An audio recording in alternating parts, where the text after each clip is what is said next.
Hello, everyone. How's it going? Pink Rose Peanut. Alright, I'm gonna pause that and hopefully I don't sound too bad. But yay, more date everything. I'm excited to get back into it. Let me fire up Tiki Taki. Goodness me. Yes, I know, phone. Yes, I know it's midnight. Yes, I know. I gotta have my own room set up or I'd get like super duper distracted. But that's just me. Oh, yes. Wow, that's surprising. I was trying something on TikTok. It's like, oh, schedule a live stream. The go live thing, and it's kind of funny. I didn't expect it to be like, do like a pop-up notification. Because I thought it only wouldn't do that through the desktop, but the main app. That's at least the way I think out of it. Alright, now the part I'm nervous about. Let's turn on vertical on YouTube and see how many bots we have here. But yeah, I'm running out of like puns for this game. But at least we're a little bit of a quarter way through finding the datables, which is good. That in this game's very funny, so.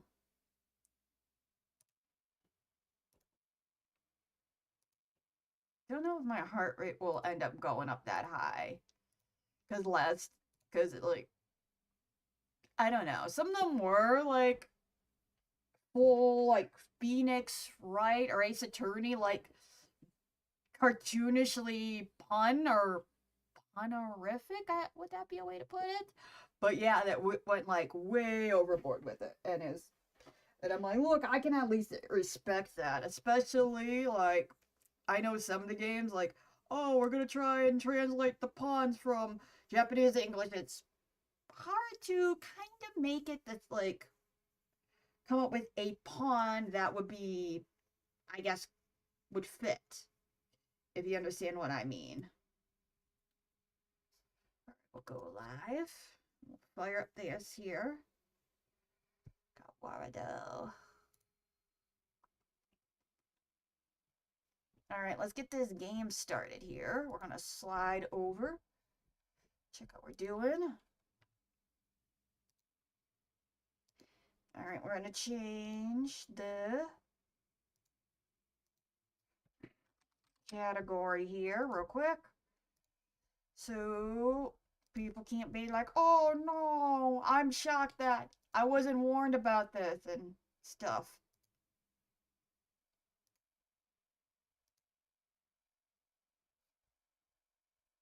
Interesting.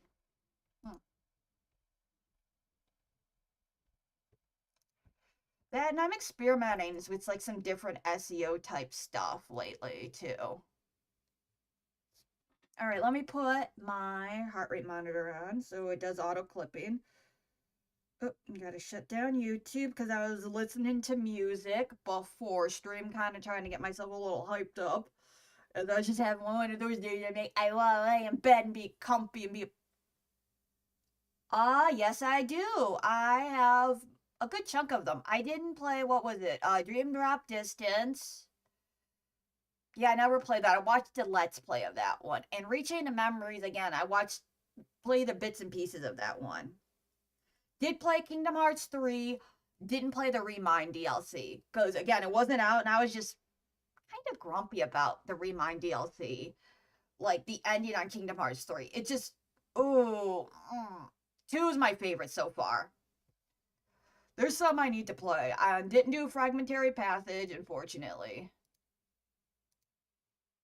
Not yet. Like, a lot of the stuff I just ended up, like, just watching on YouTube because it wasn't at, I guess the best way to put it is, it was on, like, different consoles that I did not own. And I didn't want to have to, like, go through the pain in the butt of emulation. But now it's on PC, and fingers crossed, Kingdom Hearts 4 will launch on PC. So it's like I won't have to buy whatever the heck comes out when PS7, 8, 6. Haha, I almost fell for that trap. But yeah, I played.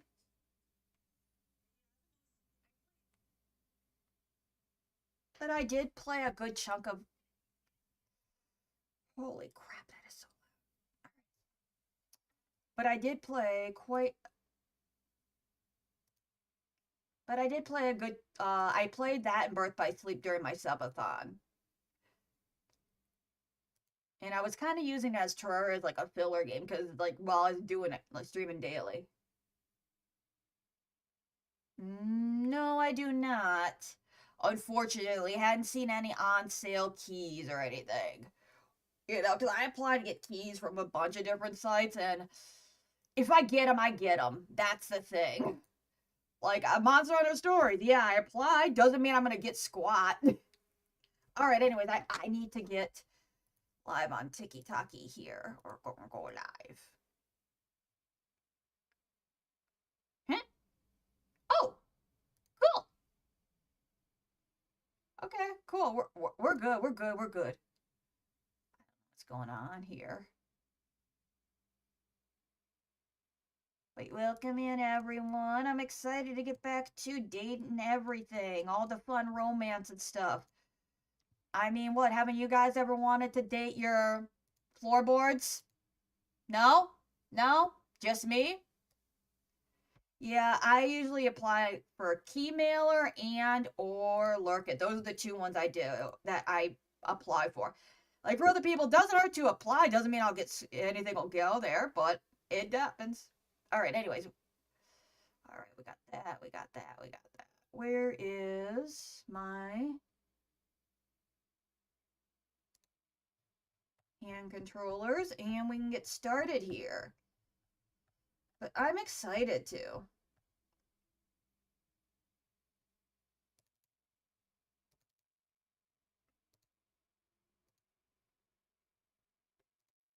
There we go. All right.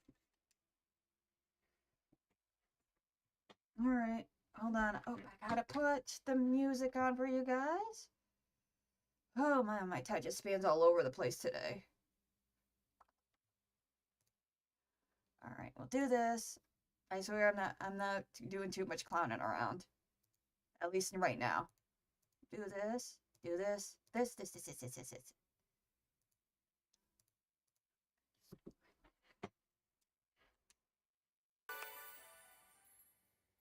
All right, there we go. You guys should be able to hear the music.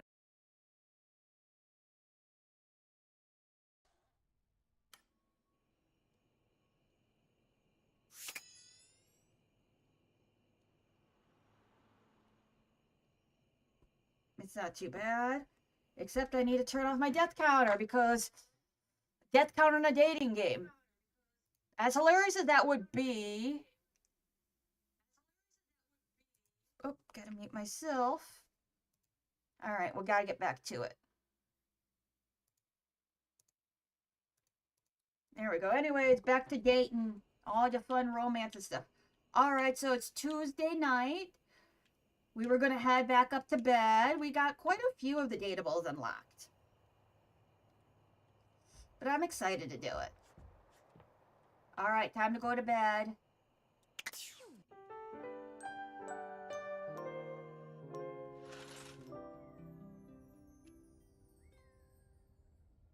All right, we got this. Okay, who should we go talk to first? Hold on, why don't we see... Whoa. Oh, I know, we can sort.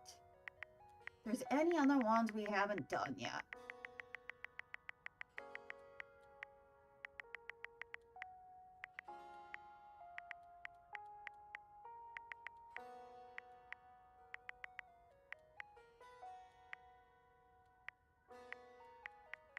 We got 62 out of the 100 or so datables.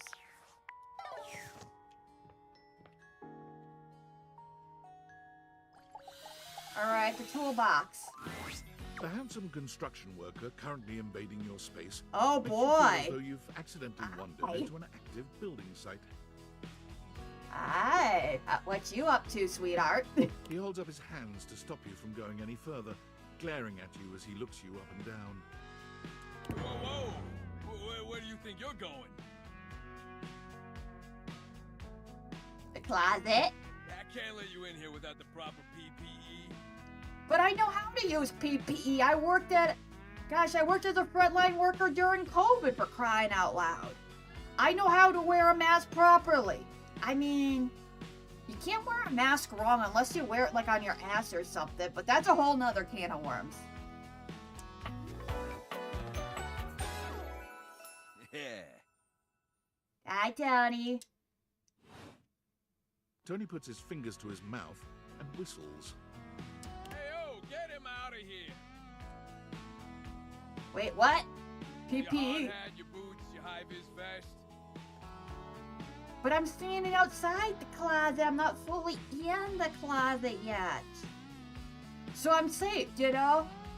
We got the safety barrier. Come on, this is a job site. Right. Except it's a breaker box closet. Don't even get me started. Alright. Not when Johnny Wannabe next door has got a whole garage to himself. I mean, I'm talking wall-to-wall pegboard, 6 kinds of saws. Oh, and he's got this 12-inch auger. Man, those things go deep. Ooh, are we going ice fishing? Because isn't that why you would use an auger to begin with? If you're going, like, fishing?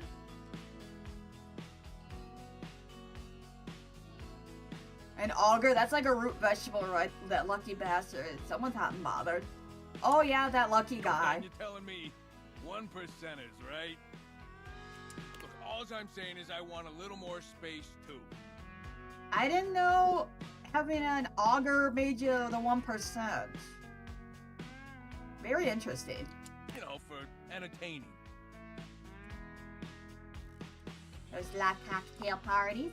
I'm a popular tool.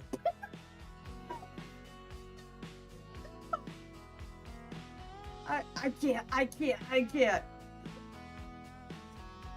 Oh gosh. I'm sure you are quite the tool. It's always, hi Tony this, thanks Tony that, or Tone, my ass is leaking. What? What? Hey yo. Don't tell me John who's. Lou. Oh. More sense. My mind went to a very different place. Incontinence. Ooh. I mean, well, adult depends are expensive, though. You didn't hear from me though, HIPAA. Right.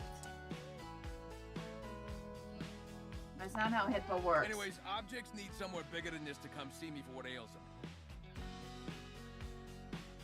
And sometimes old Tom might also want to have special company over. You know what I'm talking about, huh? Tony nods, grinning smugly at you. Yes, hell yes, I do. Hell yeah. Special company makes me break out in hives. I have no idea what you're talking about, yo. Hell yeah. You know what I'm talking about. Oh, I don't have enough sass meter in this game. I need to be the sass master. Hey, yo, you know it, buddy.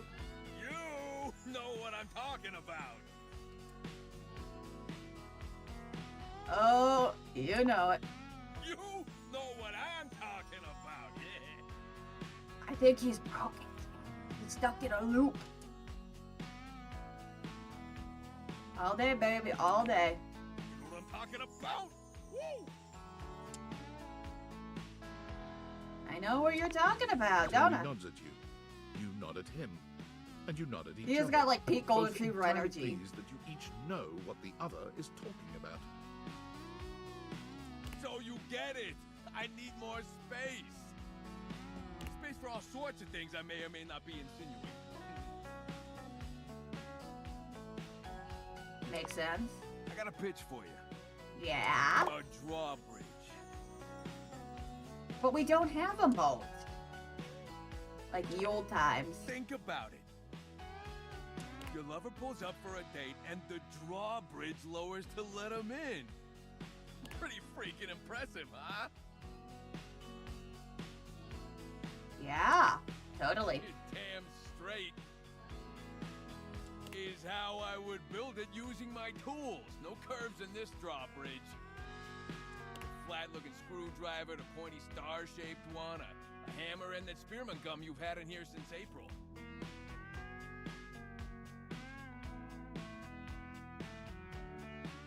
Please tell me there's a moat. Absolutely. You get it. Nice. Which leads into my next idea. Indoor slide. Ooh. We get rid of the stairs, replace them with a slide. Great to travel from upstairs to downstairs. But what about Stella? Hey, yeah, she can get in on this too. So instead of Stella the stairs, she'll be Stella the slide? You might actually like that. She become Indora, the indoor slide. Totally fine. Changes like that happen all the time. Really? You just gotta fill out a bunch of boring forms. $200 fee. Sounds good. But wait, there's more.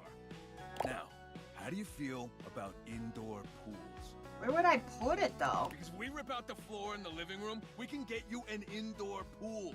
Oh, of course. We could just swim to the kitchen.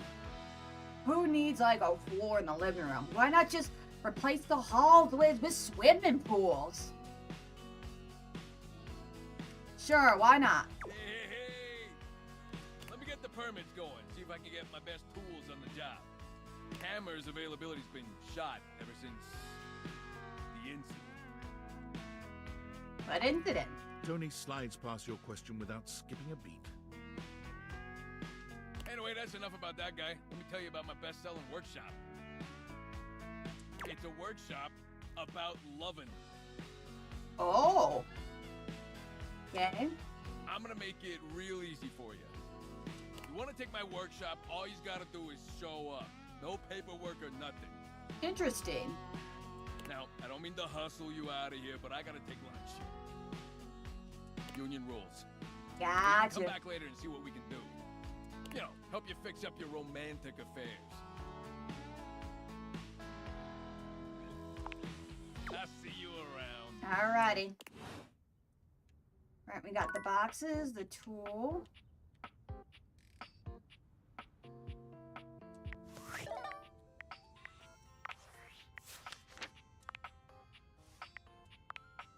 Alright, we met Tony, voiced by Ray Roger Smith.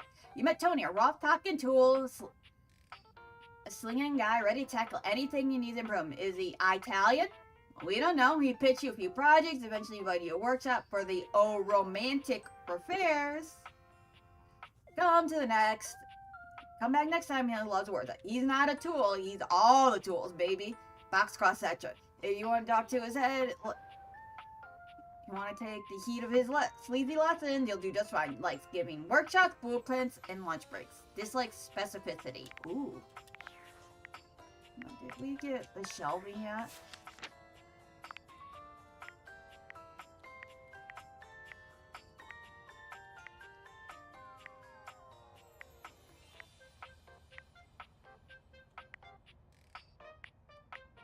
Down to the TV.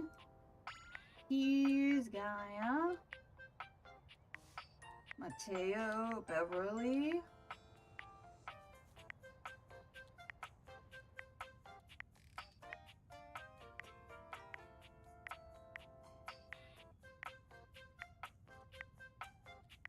Derek.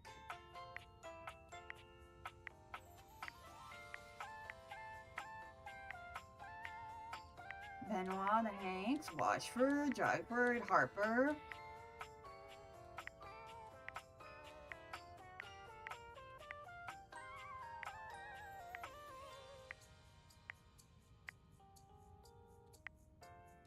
Alright, well, let's try the shelf, okay? A Ooh! well-muscled athlete stands before you, shifting restlessly from one foot to the other. Hi, lady. What's your name? There's a strange air of anxiety to her, despite the broad smile plastered on her face. She seems a little too happy to see you. Hey, what's up, Dudette. How are you?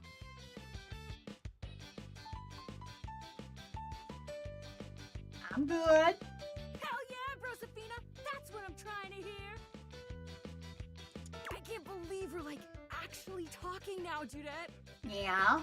You've walked past me 1,000 times and never even looked at me, but that's totally okay. After all, I don't do this for the recognition. I'm just a humble shelf trying to grab life by the horns. Gotta carpe that diem, if you know what I'm saying. I guess so. Oh, drywall! I almost forgot to tell you my name. Go on then. Okay, here I go. The name's Shelly. I'm your shelves. Nice. New dateable, Shelby the Shelf. Oh. Or Shelly. It's my job to hold your stuff up with my amazing muscles. I I'd see enjoy that. doing it. Nice washboard abs there. That's great to hear. Great. Truly glad to hear it, Bromiga. Anyway, it's really great to hear from you. This experience is 100% aligning with my years-long fantasy of meeting you. Ooh, I've never truly been happier. nice.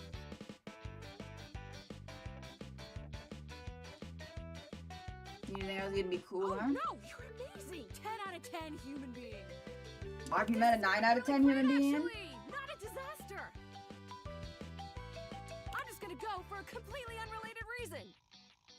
Right. Later, Duderina. Cool.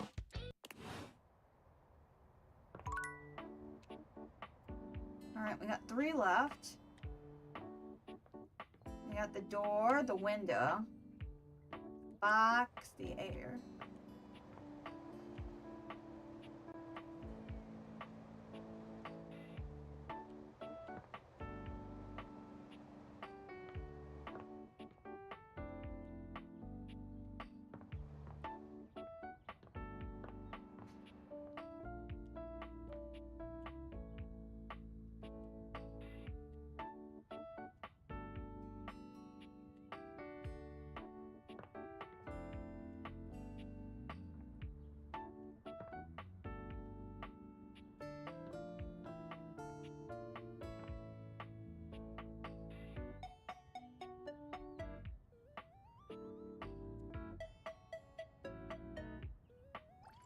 Alright, let's do our side table here.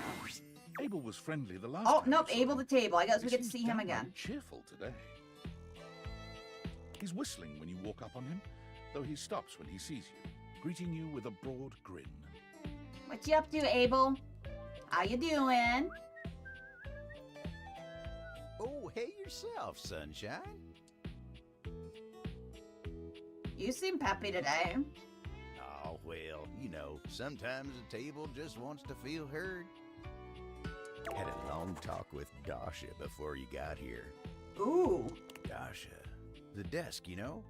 Real close to tables, but also real different world. Going over the finer points of lifting, supporting, and, you know, just the good old basics. It just feels nice to be understood, you know? It's nice she gets you. It is, ain't it? Lifting's no easy job. Mm-hmm. We got a lot of folks in this house who do a damn fine job at what it is they do. But how many people's job is it to lift? To make sure everyone's got what they need, to make sure they know they can rely on you day in and day out? It's a lonely lot in the life of a table, but I knew what the job was when I signed up. Yeah. Wow, why did you sign up? Semantics, pal, semantics. I know who I am and what I do. But sometimes you just wish someone knew exactly what in tarnation you're even thinking about without having to explain yourself. That's Dasha.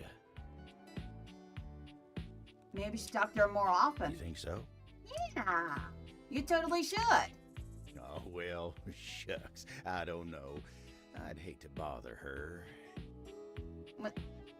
Yep, we've done the bed before. Got a lot of lifting to do herself. I can't be distracting her from her very important job now.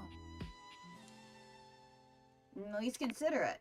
I'll consider it, yeah. Thank you for liking the live. Appreciate Anyway, it. It's in the I first can't part. take up much more of your time today talking about myself. We might loop back around. Just remember what I said before, okay? I'm here if you need me.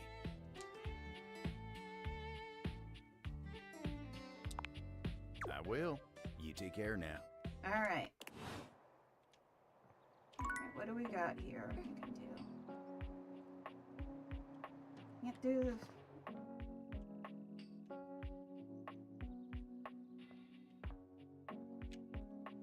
Let's see what we got here in the bathroom. Oh, we can do the TP. This is gonna be funny. You are back. Oh, hey, Jean Are you Lou. ready to begin the test of rhyming? Or are you willing to die alone? No, not just yet. Then do not waste Lil Crapper's time, eh? Get out of here. Come back when you are done with being the worst. Alright, what do we got left? We got one left.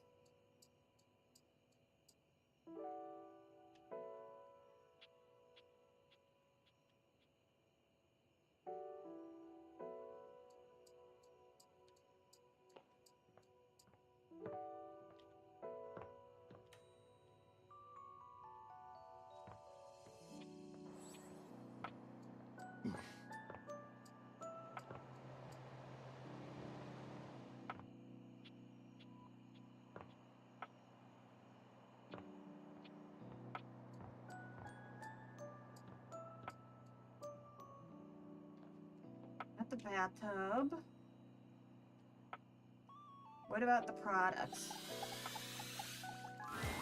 A stylist with a very vertical, Oh, boy. very pink hairdo appraises you, lifting his glasses to take a better look at you. His face is kind, his features soft, and his makeup, impeccable. That's for sure. How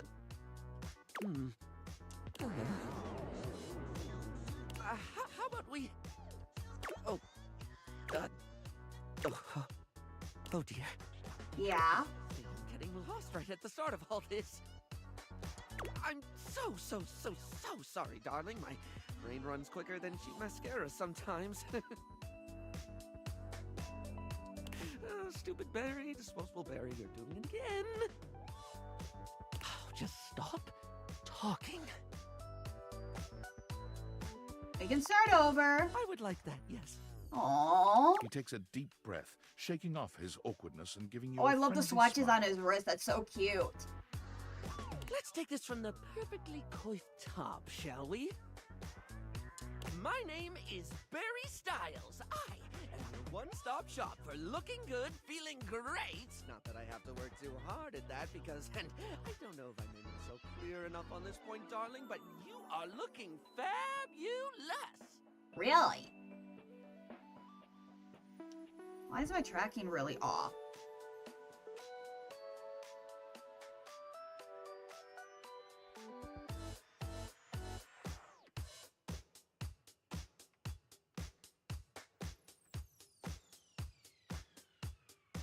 Yeah, my mouth is stuck open, which is weird. Hold on, my tracking broke. Because I look like I'm mouth breathing. What do we got here?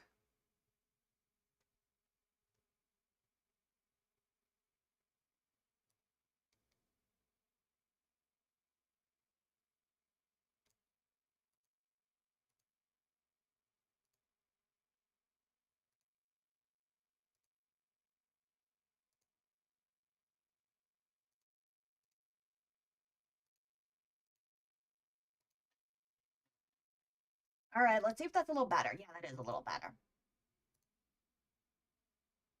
Yeah, that's much better. All right, because that was weird on how it just like broke there.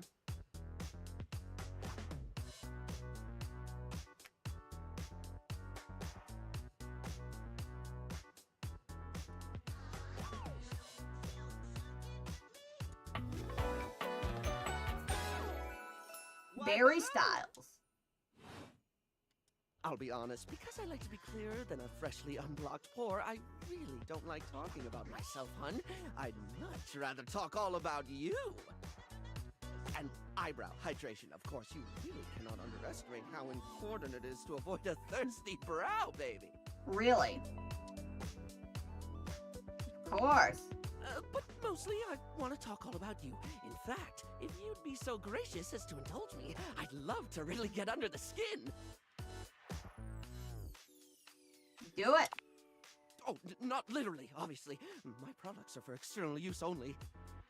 I mean, can I ask you a few questions? Sure.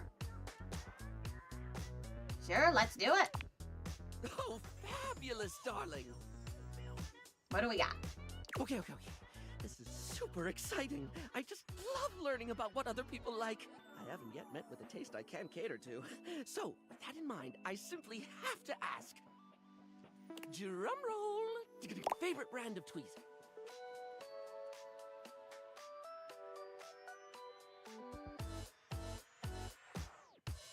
Tweezers, huh? Oh, okay, that's fine, darling. I had a whole extravagant Q&A planned out just for you, but if there's one thing I know, it's not to press too hard. That's how you get an uneven skin tone. All right. Absolutely happy to move on if you are. Sure, I got a preference. Then tell me. Tweeze me!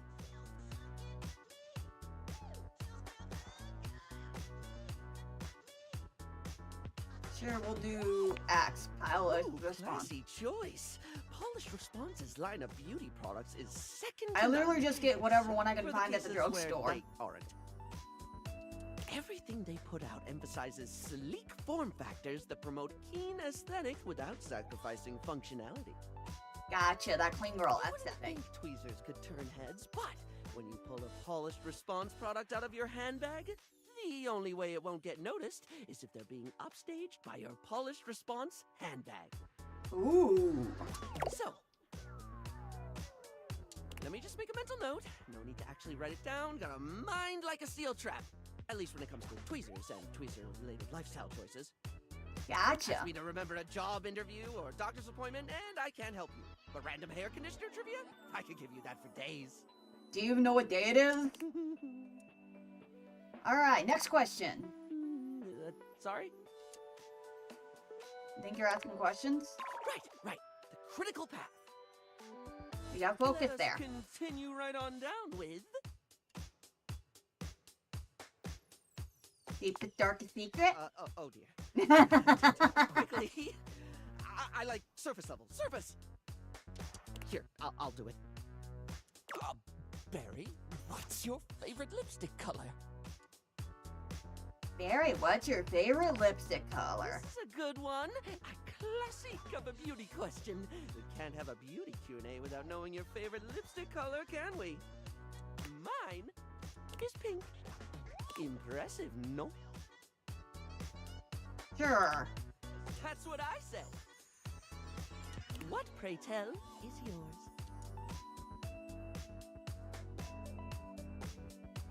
Sure, we'll go for red. Well, when it comes to classic, can we look any further than red?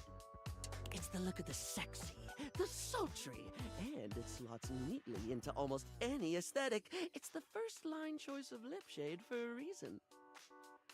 It's a color that truly says, here are my lips, right here on my face, the little flappy things just in front of my thing. You truly can't. Moving on.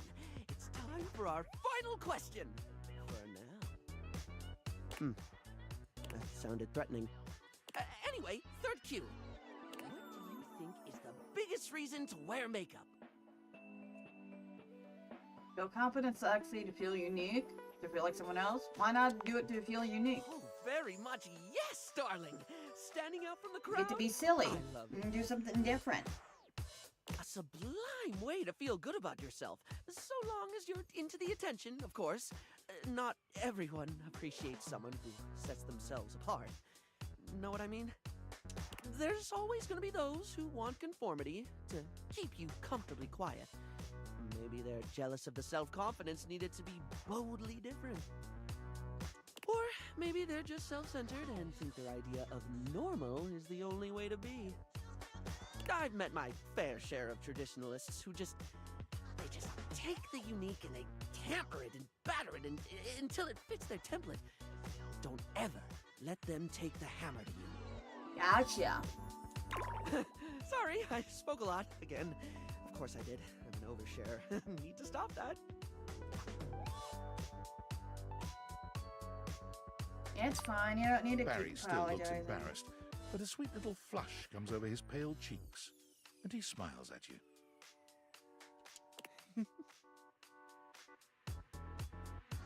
Yeah. Aw. Well, darling, that about wraps up the cues. It was gonna be a big 20-question thingy, but I just didn't do it, I suppose.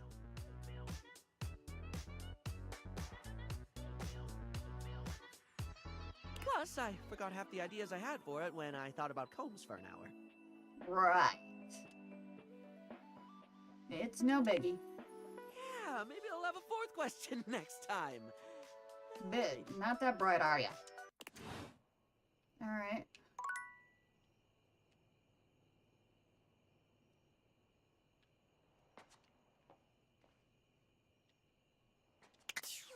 Alright, before we do that, we can check out... Who do we have for the datables? Who else did we uncover? Alright, Shelly the Shelf. You met Shelly, the exuberant, lovable character with the best set of abs you ever seen, who has the penchant for the bro slang. Shelly has always been one of the lads. She's down to get dirty and messy and isn't afraid to take risks. Shelly, the kind of shelf who grew up playing sports and was always tougher than the rest of her friends growing up, but has a heart of gold. Shelly's a real pal and probably one of the best you'll ever find. She spends most of her time being supporting and lifting up others and coming off as high-strung at times. Sure, but it might be due to some bracket mounting problems than anything else. Likes stability, dislikes volume control. We learn more about Abel, the table.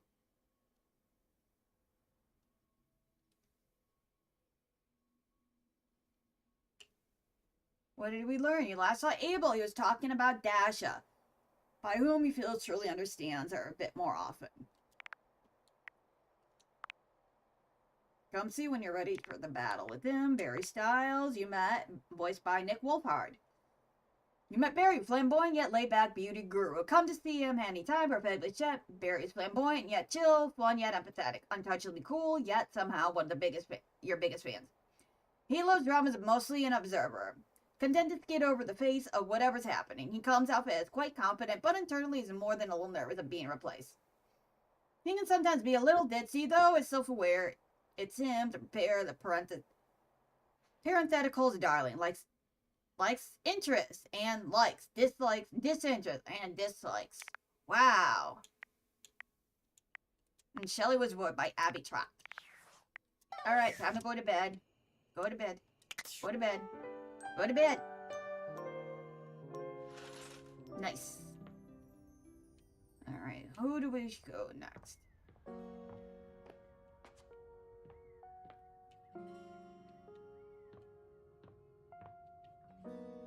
Alright, we did that.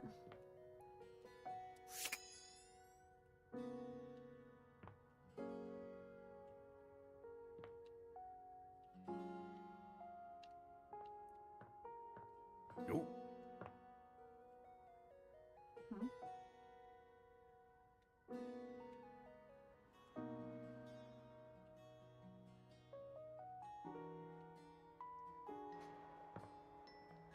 Nope.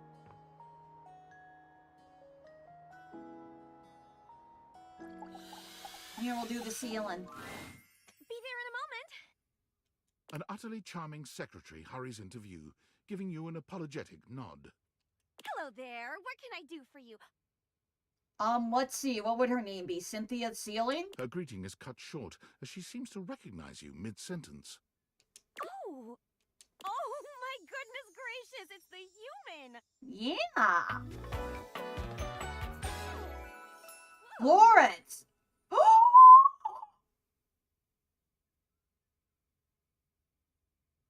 Is it the floorboards? Yeah, the floorboards! So excited! I can finally date the floorboards! Well, I wasn't expecting you today. Oh, golly, I must look an absolute mess. You must be here for Mayor Celia.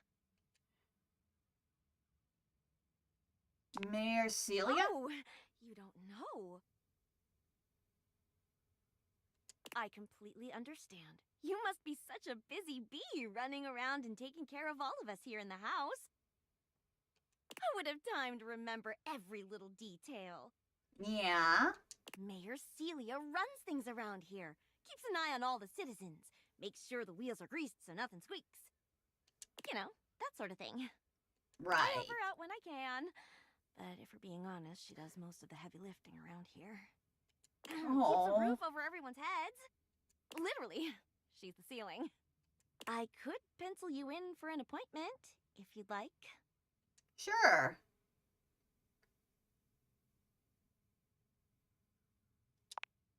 Oh, well... She twirls a strand of dark hair around her finger, blushing sweetly. Ooh, would you she's care all for some flattered. tea while you wait? Sure, why not? Perfect timing. Just so happens I've got a kettle all nice and ready. How do you take it? Shot of whiskey. Well, normally I wouldn't offer that sort of thing, being a civil servant and all. But you are a VIP. You didn't hear it from me, but sometimes the mayor Gotcha. looks a little Irish in the cup herself. Too much for me, personally. I'm a sugar gal.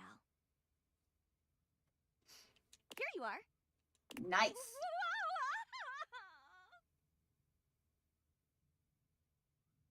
Uh-oh, did you drop it? Florence stumbles, pitching forward onto her hands and knees. The tea spills all over the floor, though thankfully the cup doesn't shatter. It's alright, accidents happen. No. Gosh, that just spilled everywhere. Right on the carpet of my good jacket. Oh, that's gonna stain. I'm so sorry, dear. I need to dab this out with a towel right away. Would it be all right if you showed yourself up to the mayor's office? Just this once? Sure, don't worry about it. Thank you so much, dear. Sorry again about the tea. Oh, please don't tell the mayor about this. There she is, the mayor Ooh. herself. She simply radiates poise and power. She's an intimidating sort of beauty. but you Gives me find Cruella de yourself Vil intrigued vibes, if you to know what I learn more mean. about her. So, in summary, I just think if I could get a little more foot traffic around my bar, I'd get more business. oh, Beverly, I understand your concerns. But what do you expect us to do, dear? We already put up posters and held fundraisers. We can't just move the fridge, stove, toilet, and everyone else out of the way to clear foot traffic every night. We could try that. Bev, Fine. trust me, we're doing everything that we can. Ooh. All right.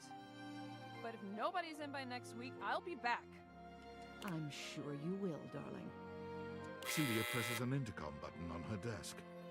Florence, dearest, send the next one in. Yes, miss.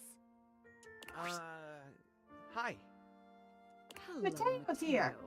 What can I do for you today? That's, that's a great question, actually.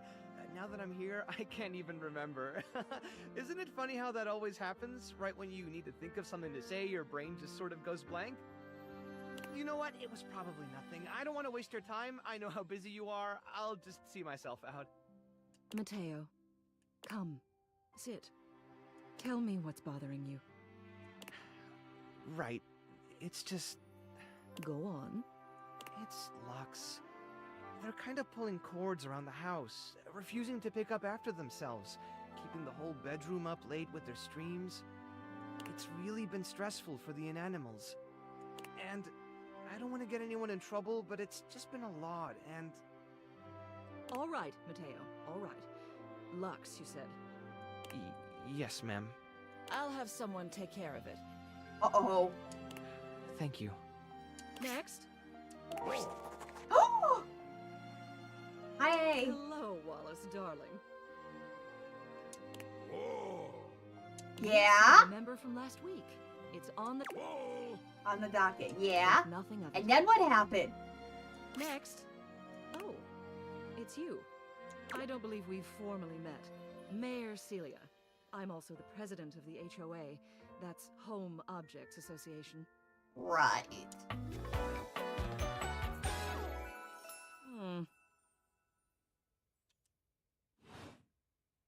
Here's my card. But really, all you ever need to do if you need me is to simply look up. Yeah? What can I do for you today?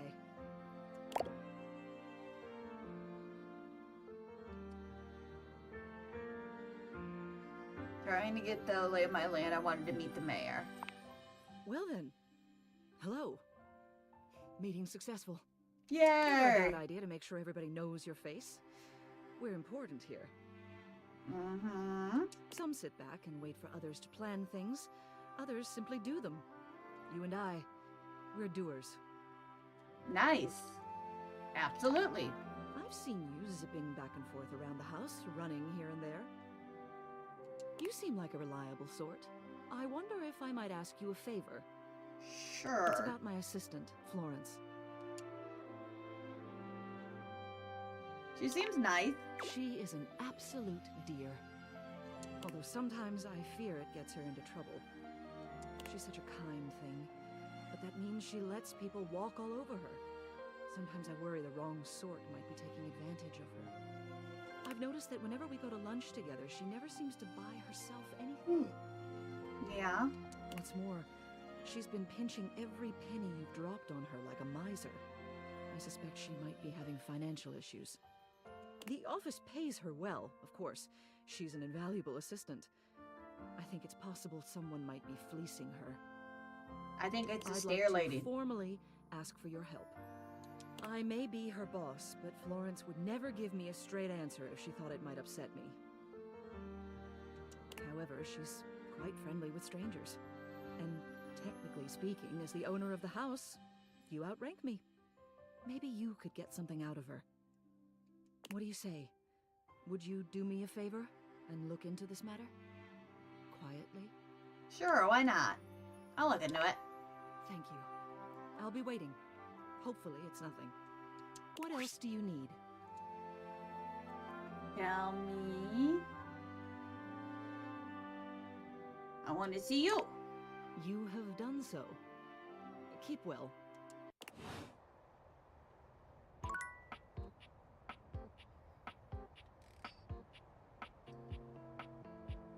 Alright, let's talk to the wall.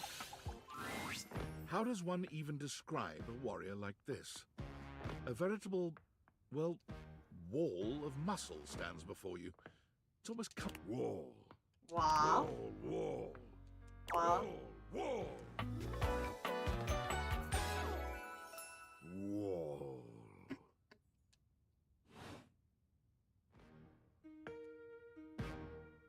Wall! The warrior's eyes widen. He leans in closer, towering over you. Ooh.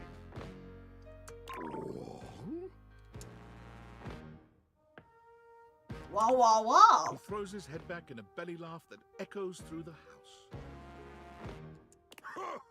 Wall! Wow. Beams at you, a flush spreading across his cheeks. Yeah? I love you! What? Whoa, whoa, boy!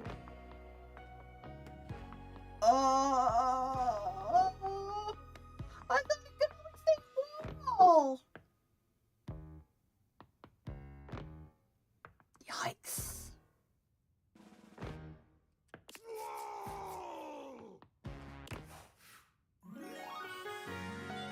I guess I'm dating the wall now.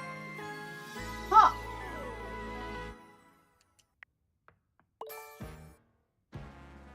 We got poise, 10, 5, empathy. Okay, so our poise went up. Oh. That was Huh. something, wasn't it? That was something, isn't it? So apparently the wall's in love with us. You and Wallace, who has only just introduced himself to you, are now lovers. His gaze settles on you, filled with tenderness. His drywall heart beats only for you. you live happily ever after. Yes, just that quickly. Did we unlock an ending?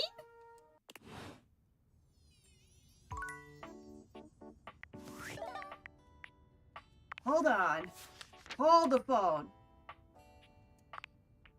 We met Wallace, voiced by Ray Chase. You met Wallace, immediately fell in love with you. Congratulations, it appears Wallace, says Walt. He gives you love freely, simply in how one might imagine Walt to be, but I think there's more here than meets the lenses. Like a prisoner, you smuggled a nail file and a whole lot of patience. You slowly erode through the armor and merge the other side of personality. Like step balance and trust, just like small children with crayons. And then we met Celia, voiced by Julia McElvain. You met Celia, the powerful, calm, collected mayor of the house. She seems concentrated about her assistant Florence. You asked her to check in on her delicately. Of course, there may never have been a proper election, but Celia is the de facto mayor of the household. With the royal mind and withering wit you could ever vote for. She rises above any sort of corruption influence. She clearly has the best interest in the house in mind. Still, this coy countess does know how to party. She never misses one of her favorite shows at Jeremy's. Likes Conspiracy Smith, ordered, and fairness. Dislikes campaign finance reform? Oh, yikes. Ooh.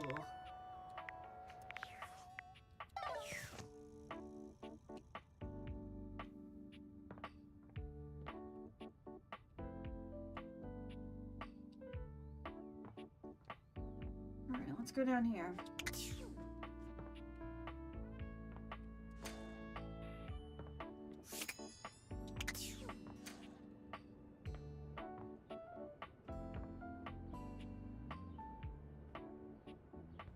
Alright, time to flirt with the rocks.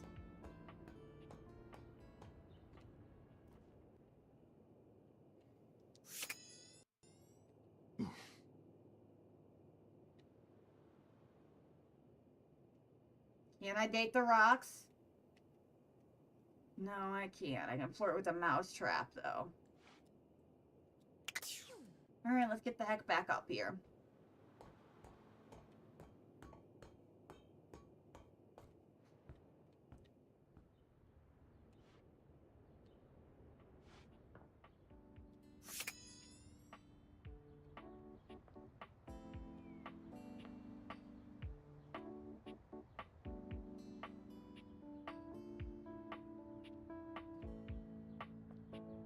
Alright, well, let's do the bulletin board. The frazzled figure standing before you has the sort of overworked and underpaid co-worker energy you've not seen since you started working from home. She startles when she sees you looking at her, dropping a number of office supplies clutched in her arms. Oh my god. You can see me? Yeah? You can see me! Oh my god. You've walked by me for so long without looking at me. Office Romance Magazine was right. Maybe this really is my year. Huh. Office Romance Magazine. Yeah. It's the leading publication on office romances for office supplies. It said my love life was totally gonna be on fire this year. And fires, as we all know, are a very good thing. Oh gosh, listen to me babbling at you. You don't even know my name. Go on, then. Oh, I'm getting to it. I'm Penelope, and I'm your office supplies.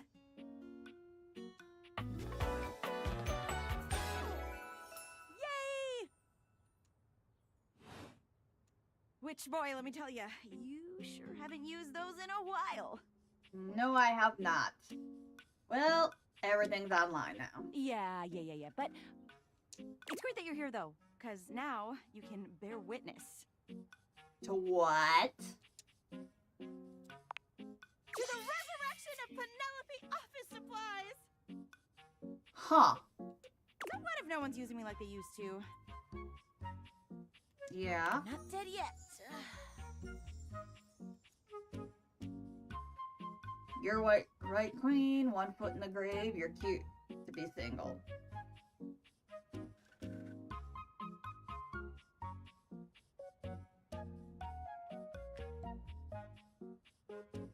You're so right.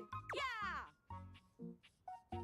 Anyway, your daily motivational office quotes calendar put it best. Your most important work is always ahead of you, never behind you. Stephen Stovey. Now, what do you think that means? I look to a brighter tomorrow. I truly don't care. Lead with your best ass. That ass. Look for a brighter tomorrow. Oh, well, yeah, I guess that too. Yeah. But I'm pretty sure this is saying I've got an ass that won't quit. And it's time I make sure everybody knows it. Right. Anyway, to that end, I've got a hot date with a cross trainer. You got any advice for me? Just be yourself. A little boring, but all right. I have arrived to do battle! Oh my gosh. Oh, there he is. I assume he means date? I meant just what I said. Prepare yourself. Wow. Right. Love it. See you later. Well, let's go see the... Alright, let's get that one unlocked then. The treadmill.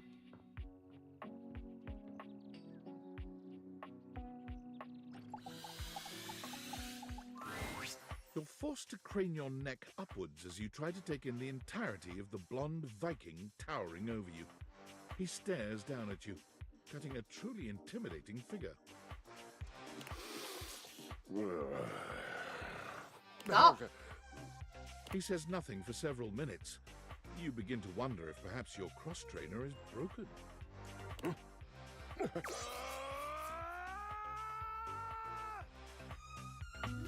What is this, a shouting contest? Kristoff, I don't know, I thought his name would be like Terrence the Treadmill or something. He looks like a Terrence.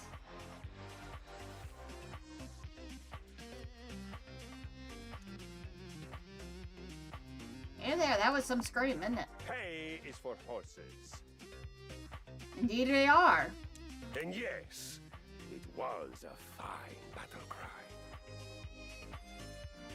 I'm just trying to be nice. Nice.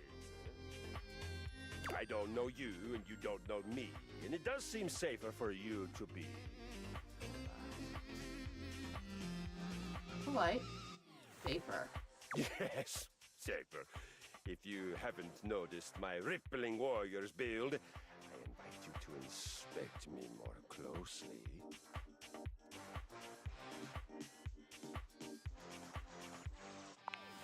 You take a good look at Kristoff's Alright, well, rippling look at him warrior's there build. and make him feel better. Him big. But of course, you assume intimacy where none is offered. I feel it. The surge of violence within me. Oh, you let your intrusive thoughts win too? Come to me at this place with your weapon. Next we meet. Cool, we do battle. Glory shall be mine. Yay.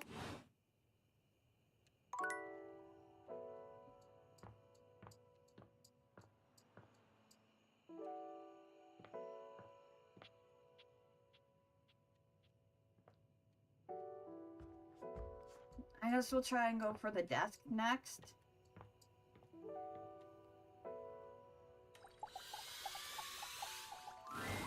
Upon reflection, it makes sense that your desk is as muscled and sturdy as she appears to you here now. But you still can't say you were expecting all this. She looks like she could snap you in half with a pinky, but also like she gives the most incredible hugs imaginable. Interesting. Aha! A stranger! I am Dasha, and you have quite the look on your face. My face always looks like this.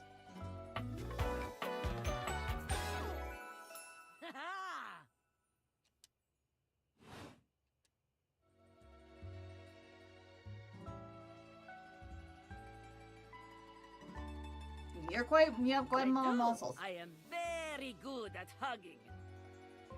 But they aren't just for hugging. All day long, I am lifting. Holding so much on my shoulders, day in and day out. My job demands muscular perfection. What the hell is this music? This is so That's enough goofy. about me, though. Tell me about yourself. You have intent in your eyes. Have you come to ask me questions?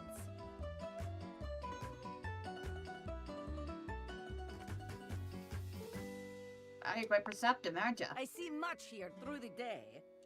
I have become very good at reading people. Your eyes might as well be question marks. But listen to me go on. Speak, friend. I'm hoping to revive my And loved you one. have come to Dasha to help you do this, yes? You have come to the right place. Tell me more. What makes you such an expert? I have seen many things in my years. Right. Seen people come and go, listen to their stories. Perhaps Dasha has not had as many lovers as some others, but my heart is stronger than most. Trust me, I will help you get what you need. All right, let's do this. This is the spirit. You are winning already. Pretend that I am the one who makes your heart flutter. What would you say to me?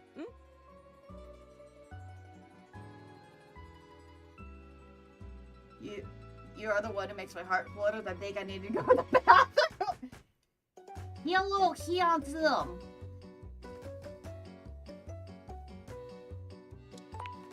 I want you to pick me up. Oh, a classic.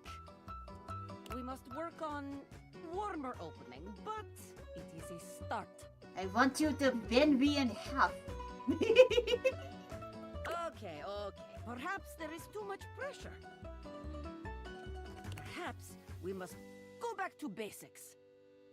We are side by side at Tasteful Bar. I am just your type.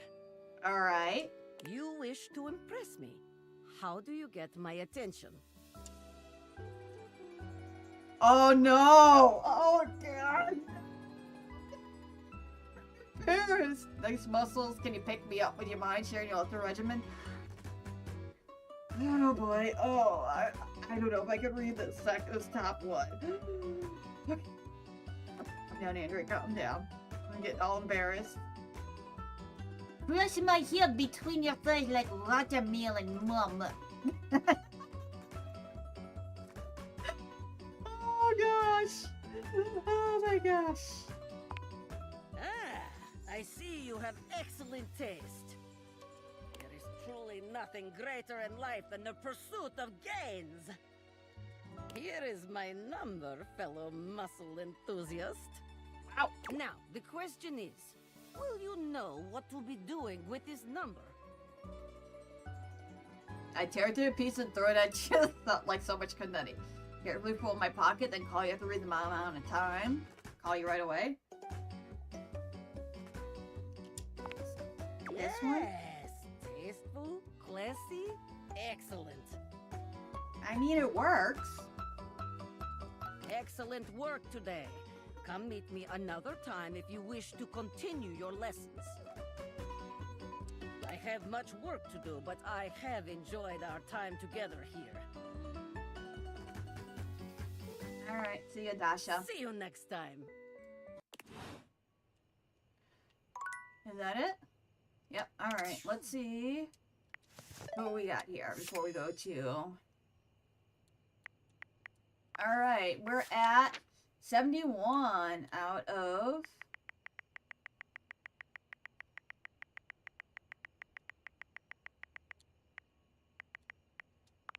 Alright, we met Dasha by Courtney Taylor. You met Dasha, the muscular, powerful Russian beauty. She was all happy to give you some lessons on romancing those whose heart makes you flutter. Dasha's intense, dramatic, with an absolute sweetheart.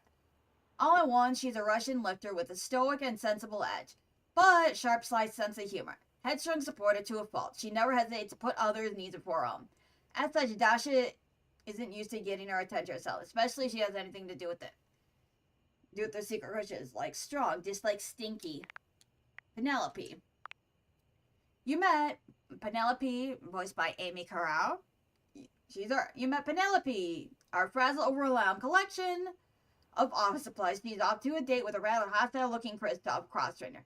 Poor Penelope, unlucky in love, eternally searching for that perfect someone. But with such a huge array of dateable objects, love is surely around the corner.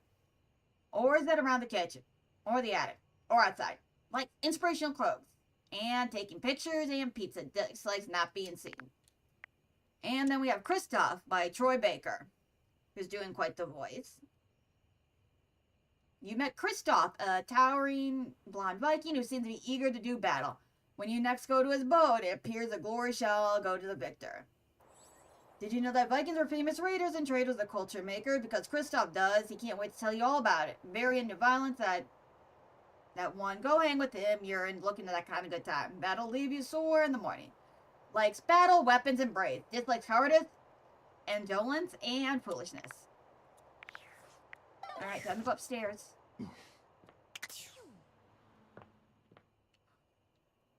Oh,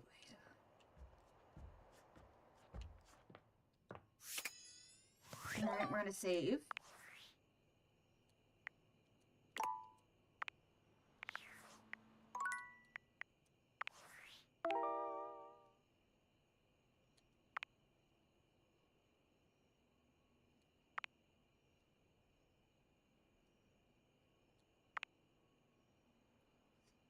Mesh edition around here. The wetter the better. Turn on the spigot and go with the flow. Alright, talk with Boo and show her the goddess below. Embrace the night. Darkness is everywhere, lonely house, but can you split with it? Makes it check the permanent shadows I can find. There's a criminal. No romantic activity. Okay.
There should be a bathroom around here. There we go.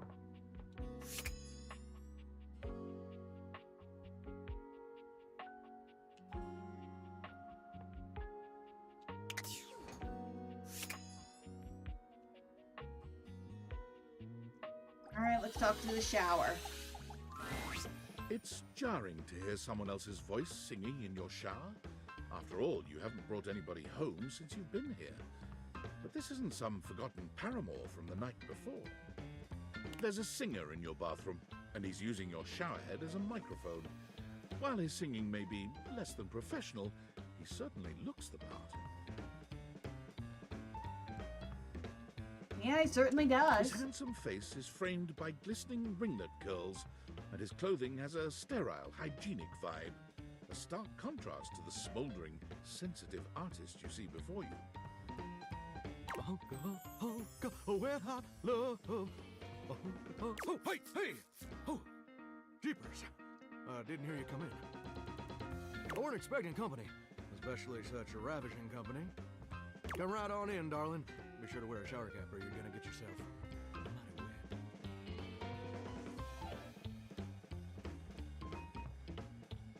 Glad I got some non-slip shower method. And a mighty fine sense of humor about you, too. It's maybe the best quality a person can possess. Right up there with calf roping. If you say so. Well, I'm just as happy as a pig in mud that you decided to stop on in. It's mighty nice to see a new face around these parts. Yeah? Variety is the spice of life, as they say. And I can tell you're a healthy dose of paprika. Paprika, wow. Maybe you're more of a I think I'm more cinnamon. sweet. Ooh, that's sweet. Like nectar straight from the honeysuckle. Unless you ingest a whole spoonful, of course. But you can't fool Johnny Splash. Not 3 times, anyway. Not again. No, sir. Who's the people who fooled you 3 times? Well, I reckon we'll have to get to know each other better to really find out. Thanks, bud. Well, you're mighty welcome. Name's Johnny Splash.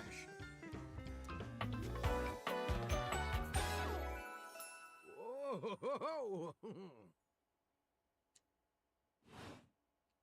And I just want to make absolutely sure whoever saunters over my way is treated with the most respect and hospitality a gentle shower like myself can offer. Ooh. I can tell I really appreciate it. Well, you've been doing great. I'll leave a positive review. I can tell you really appreciate It's it. real darn important that folks keep coming by. Truth be told, it can get kind of monotonous around these parts. You know what I'm saying? You know what I'm saying? Tell me more. Yes, sir. The bathroom can be a frighteningly monotonous kind of place. Yeah? It's colder than dishwater. Or toilet water, as the case may be. I mean, just think on it for a second here. You go to a bathroom to have yourself a good old time. To experience something new and exciting. Yeah? Meet someone famous or important.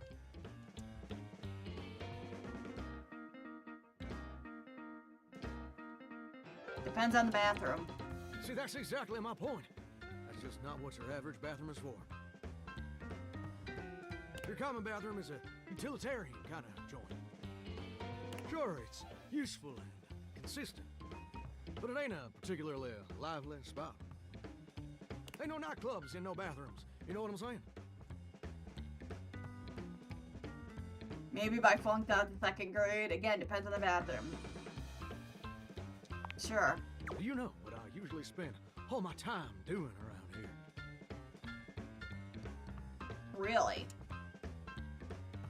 Flirting with Big Attractive Stranger, binging TV series, using the toilet, flirting with strangers?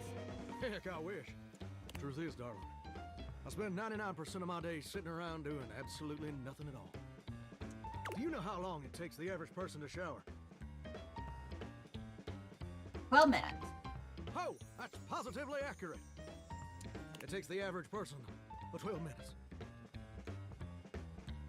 Wow, I'm wasting a ton of water. I'm usually in and out like 30 seconds. I'm more of the bath person myself. That's a lot of water. That's your shower. I ain't here to pass judgment, baby. That's between you and the Department of Water and Power. And God. Here's my point about showering. For the average person, it's 12 minutes. Yeah? I looked it up and everything. 12 minutes of a water spraying, shampoo foaming, washcloth scrubbing routine. And don't get me wrong, those 12 minutes ain't bad at all. Mm-hmm. But do you know how long a day is? I'm certain it's almost 24 hours. Absolutely no idea. Nobody told me there'd be a test. Mine all feel endless. Oh, I feel you there, muchacho. Or muchacha. But I don't want to assume. Ooh. Well, the answer is 1,440 minutes. Which means my job is quite literally Nice. just 1% of my day.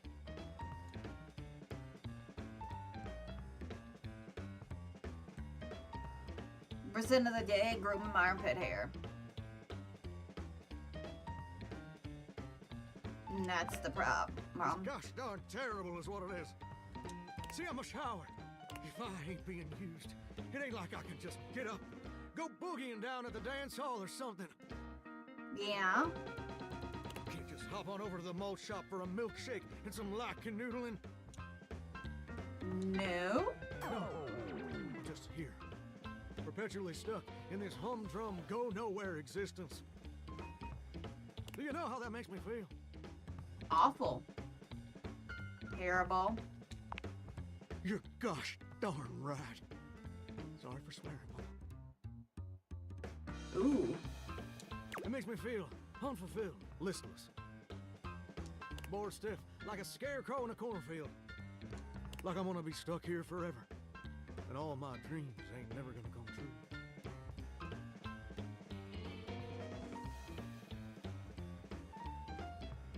What are your dreams? Gosh darn it. Did I go and say that out loud? Tell me your dreams, Johnny. Listen, I don't prefer to talk about that.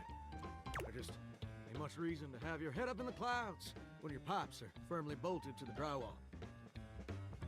Some people get to have dreams, but Johnny Splash gets to waste away listening to leaky faucet strip. And that's all there is to it. Oh, tell me your dream. Oh, what the heck? You done twisted my temperature knob. I reckon I usually don't do this, but you got a trustworthy face. Plus, I'd be lying if I said I wasn't just a little bit sweet on you. So, I'll tell you my super secret dreams on one condition. One conditioner. Oh, no Seth. Anything. Seems fair.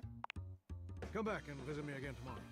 All right. Show me this ain't some meaningless fling for you. Come back around, and I'll share with you the secret I ain't never shared with anyone else before. Ooh.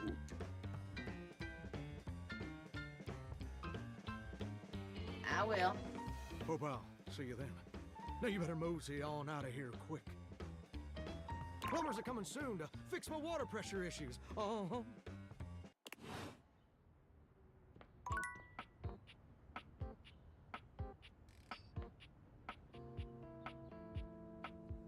Alright, let's see what else we got here.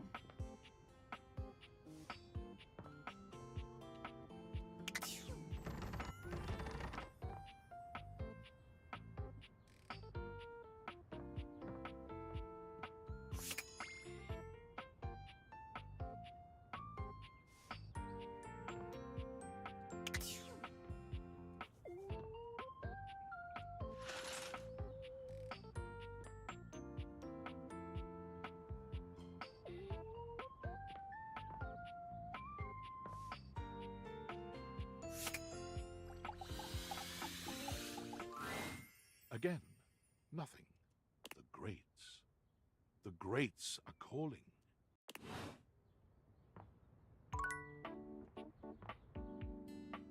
Alright, let's see what we have.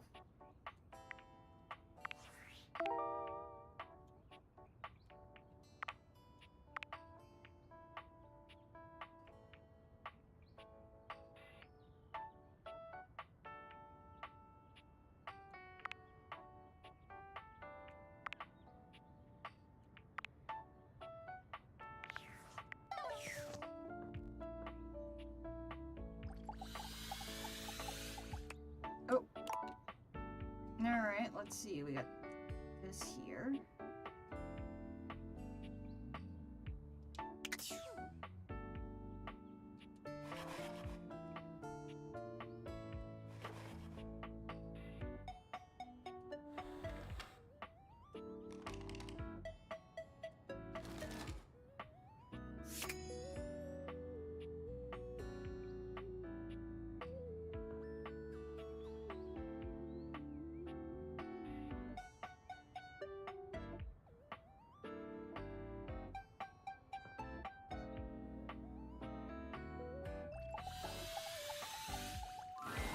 Well, if it isn't the TV trader, Hi, Tally. the cable hater.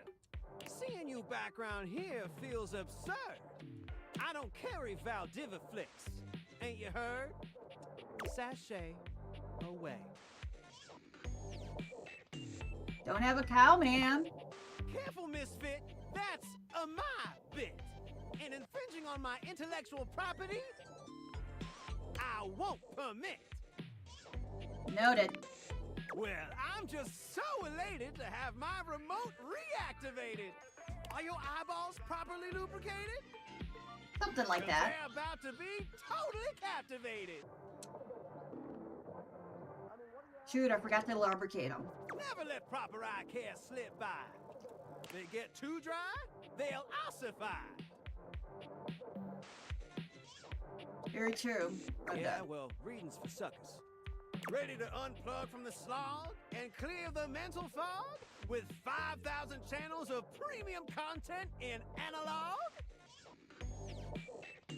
What the analog? No need for worries, you doubting Thomas. It's 1,000 times better than any digital series. Promise. Right. Loading programming, maximizing game shows, U1, streamlining target demos, buy it now. Football pros and red carpet clothes blasting at you like an industrial fire hose. Speaking of football, want to watch the game? I can show you a tight end that'll drive you insane. Oh, I bet you could. Is that flirtation my diodes are detecting? Maybe after the game we can spend some more time connecting. Maybe if we're in practicing my cheese rolling. Isn't live television incredibly stirring? Knowing you're witnessing something as it's occurring? White knuckle turns at the Grand Prix! Hysterical late-night comedy! News that never fails to amaze me. The crack of the baseball bat. Post-pounding combat. Let's see if Diviflix offers something like that. Oh, well, Diviflix offers live TV. Well, that's just fine. I don't mind. I still got 5,000 channels for us to watch till we go blind. Still think I'd rather watch Diviflix. No, you don't mean that. It's just a trend. And like all trends, it's gonna end, my friend. What you really need is what I'm showing. So stare into my tube until your eyes start glowing. For to truly appreciate my endless entertainment sprawl, we gotta sit down and watch it all. Wall-to-wall football, every screwball pratfall. We're in it for the long haul. It'll be excellent. Now you're way too controlling for me, Telly. For real?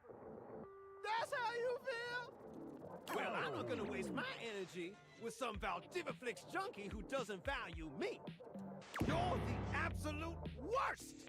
A pain and irritation! Ooh. The human equivalent of a public access station!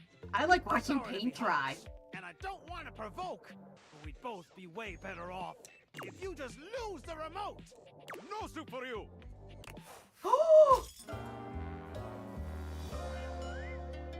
Better disappear! We don't like... Oh, we got this fast with him. I think you just got canceled. Ooh. A well-dressed figure saunters into the room, tossing his locks over one shoulder as he shoots you a look that makes you shiver. There's an aura of danger about him, as if he delights in the misfortune of others, and is eagerly anticipating yours. Well, well, well. I can't believe it. You really did it. What? Got dumped? Yep. It's a wonderful feeling. Not really. Oh, cheer up. It'll get better. Who are y'all? He places a hand on his hip, giving you a knowing look. I'm a hot topic. Surprised you haven't heard about me already. Ooh. I'm Regina Rejection. But you can call me Reggie.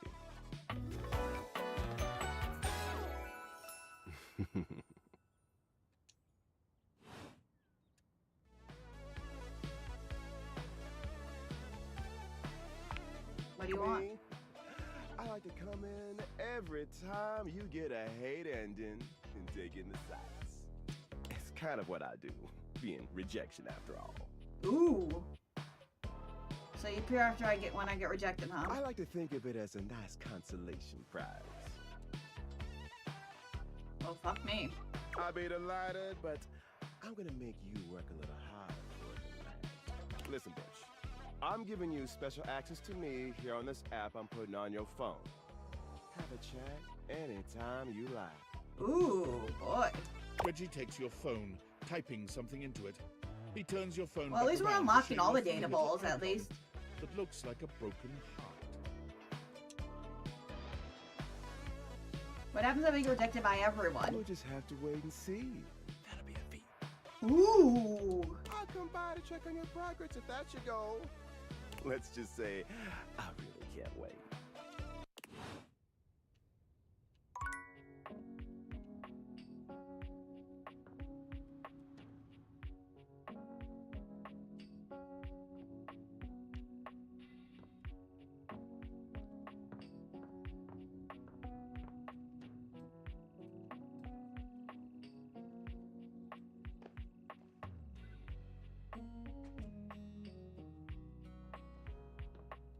Alright, let's go up to the basement.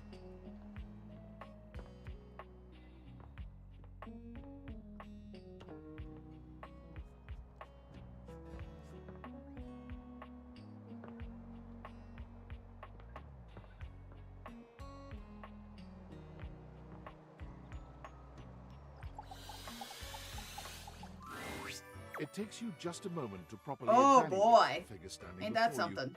Her hair and clothing are such a jumble of various holiday decorations, it throws you. What time of year is it again? Have you truly been locked in your house for so long that time has lost all meaning? She is adorable, though, and her energetic greeting shocks you right out of your quiet contemplation. Hey, boss! You've caught me at a bad time. Heading to work. Well, the other work. Or is it the other work? What day is it, anyway? Oh, what's up? What do you need? Just want to introduce myself. And I to you!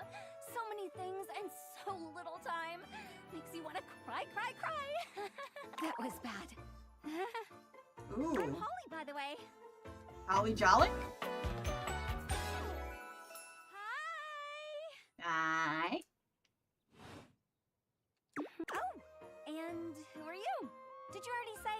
Sorry. In a little rush for the dish dash dash. Rat race, all that. I'm Andrea. Oh, I've heard about you. That is such a funny name.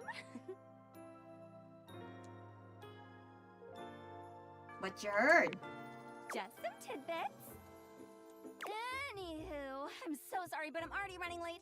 Love to chat more, though. I'm working a double, then opening, closing tomorrow, but swing by first thing in the morning.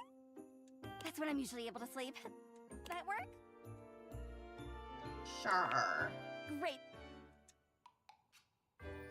Okay. Bye!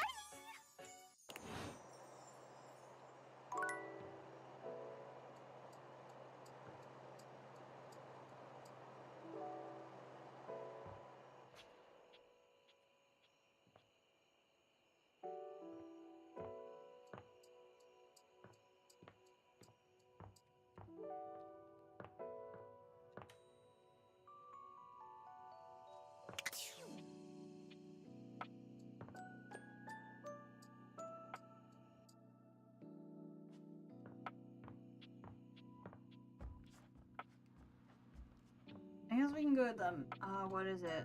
The magnifying glass and see if we can get some more rumors. Hello again, suspect. Hey, Maggie. I'm hard at work on my current case. I've been hoping for a breakthrough. Sometimes I get so wrapped up that I start seeing everyone through the lens of a mystery. Yeah? Are you really a detective? I am. Maggie M. Glassbury at your service. Perhaps you've heard of me?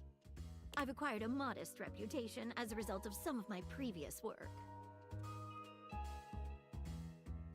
What are you a couple best known? Maggie Okay, puts so- her hands on her hips, positively radiating pride. Why, it was I who solved the mystery of the missing sock. Wow.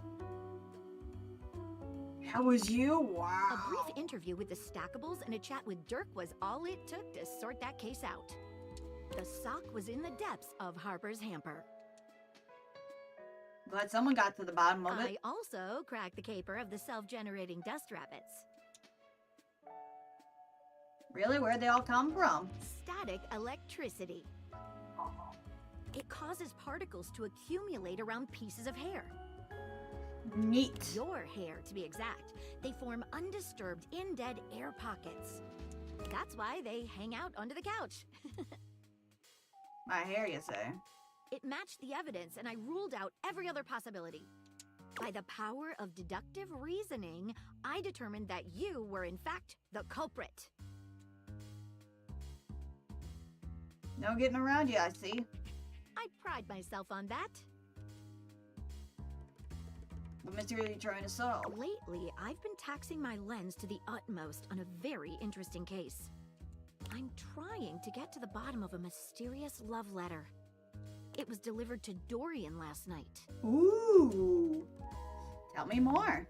At approximately 2 a.m., an unknown suspect dropped off a letter for Dorian. Upon opening it, Dorian discovered that it carried clear romantic intent. That is to say, it was asking him out. It described how his protective yet gentle presence had won over the writer's heart. If interested, he was to write back as soon as possible. Ooh, interesting. Sounds good so far. Here's the catch. The letter wasn't signed with a name, just a monogram. Though he might be hesitant to admit it, Dorian was quite taken by the letter. He isn't certain whether he wants to write back until he knows more. If you open, I'd love to help. You would? Let's do it. I've never worked with anyone else before, but I think this could be good for the case.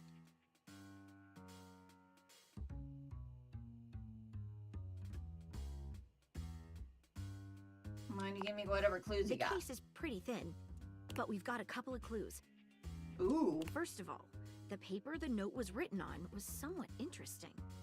Second, although the letter wasn't signed, it did have a single initial on it. Finally, I think Dorian might have a clue for us. What initial was written on it? A stylized letter M.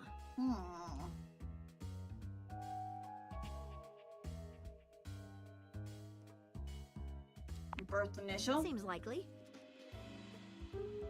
What should we look at next? What's the paper made of? I have it here. Semi-transparent and very thin. It doesn't seem like ordinary paper at all.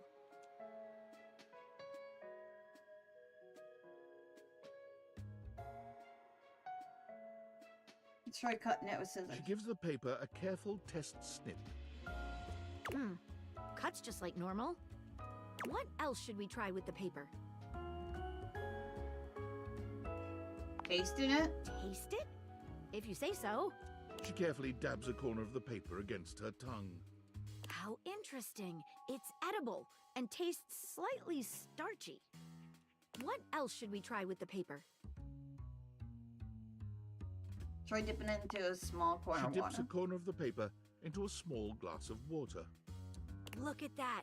It dissolved. What else should we try with the paper? She focuses a magnifying glass on the paper for a few moments, stopping immediately when it begins to smoke and catch fire. Yikes. It's definitely flammable. Napkins? Does seem to burn slightly slower than normal paper, though. What else should we try with the paper? Let's see what other clues we got. What should we look at next? Let's chat with Dorian. Hello there, you two. Good to see you, Dorian. I've enlisted our friend here to help solve the case of the mystery letter. Splendid idea. Can you repeat what you said to me earlier? About the smell you noticed? Right. Well, when I first opened the letter, I caught the faintest whiff of what I think was truffle. Strange, no? Thanks for your help. Good luck. Let me know if you happen to figure out who it was from. I'm not one for love, but I am one for truffles and friendship. Aww. What should we look at next? I think I know who I've sent the narrowed letter. it down to 4 suspects. Penelope, Mitchell Lynn, Mateo Monta, and Freddie Yeti. Who do you think it was? Mitchell Lynn. It would definitely be him. Penelope. Freddy Yeti, the fridge, Mateo, the blanket. It might be Mitchell Lynn since it's edible.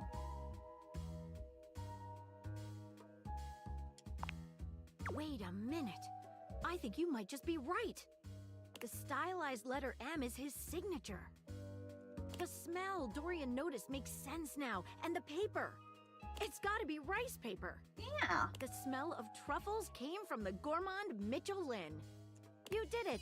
You helped me crack the case. At least I could do, Maggie. I'm impressed. Yeah. Now I'm even more excited for the next time we meet. Let me just go and let Dorian know that his secret admirer has been discovered. Hey, before I go, I was wondering... Yeah? Would you like to have a cup of tea with me sometime? As a date, I mean.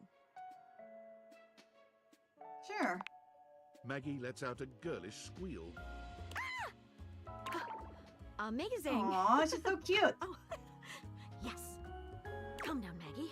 The human could still be a suspect of any sort. See you again soon, compatriot in crime.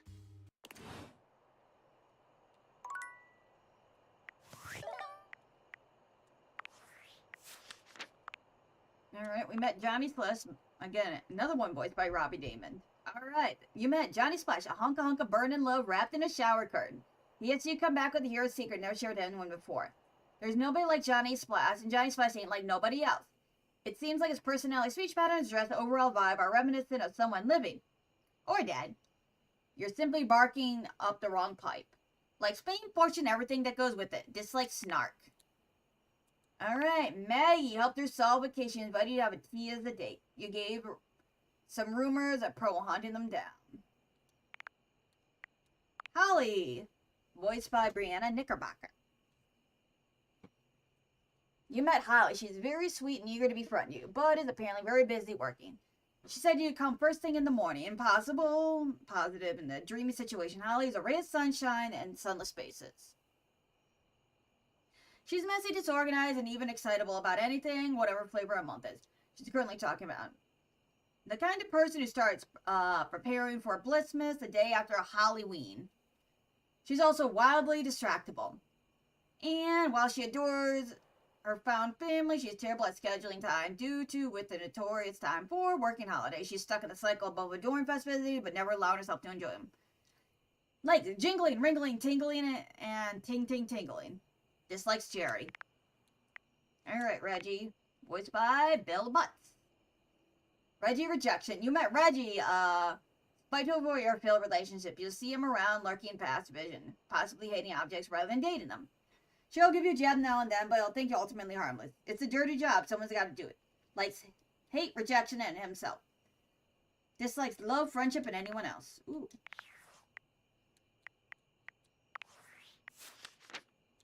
We have 74.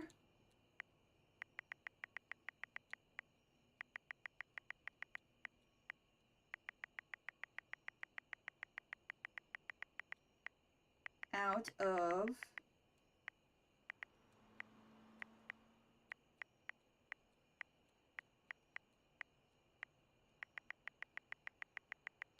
We still got quite a few here.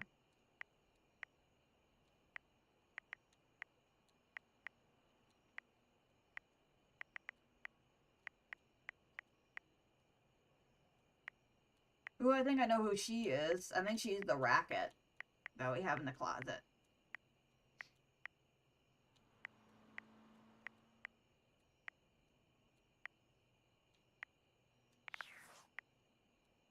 Alright, let's save, and I'm gonna hydrate. Hey, chat.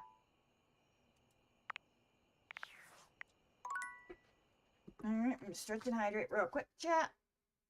Check and see how everything's doing.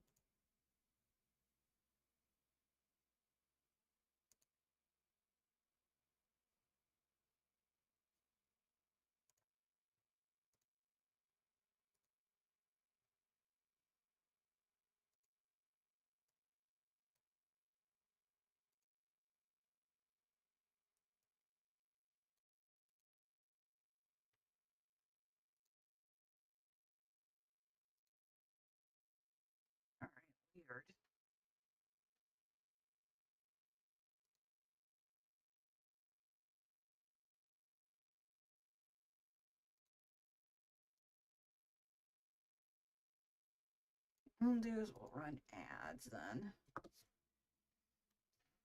Alright, since pre-roll's forced to run, we'll do that. And I'll hydrate a bit.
Alright, I'm back here. We'll get back to it.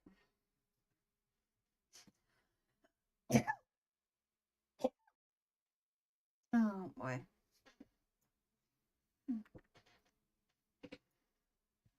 Alright. Back to the fun. Now that they're back from ad land.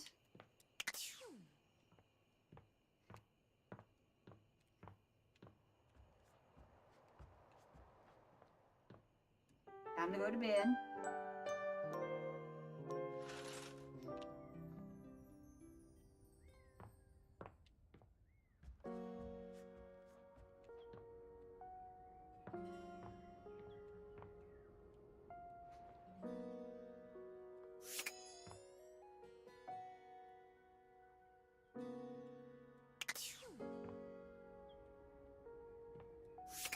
Alright, let's sit on our chair here. Oh, coming! Here we go. Hello. Sorry for any confusion. I'm currently working my day job at all 5 restaurants and bars in the house. It's hard being an actor. Is that your memory? Thank you for liking the nav. I appreciate it. Jeremy, this ice isn't gonna cube itself. That is kind of funny that they used her like that. That is very cute. Stop by for another night of some theater.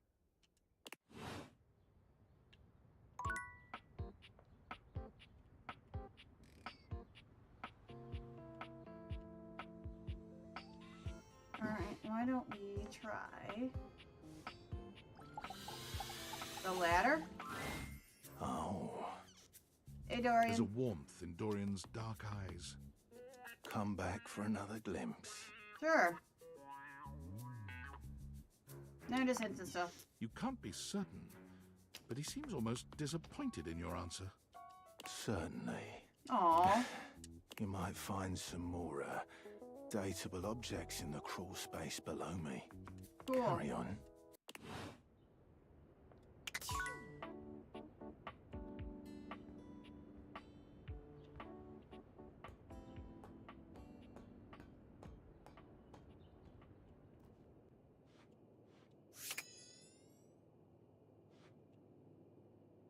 Alright, I guess we can talk to the mousetrap.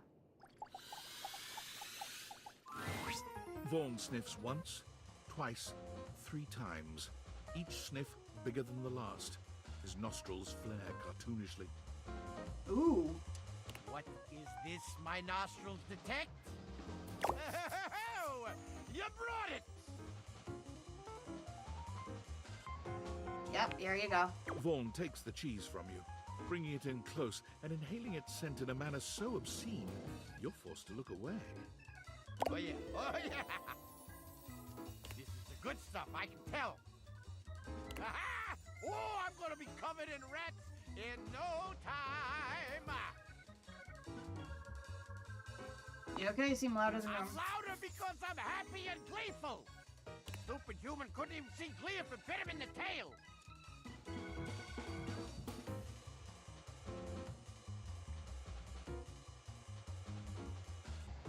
I think the lack of light's bothering me. Saying I'm afraid of the dark? Yep. You don't know darkness like I do, buddy, okay? You ain't seen the things that come out of the infinite void after you stare into it too long. Now, you're gonna leave me alone so I can do my job?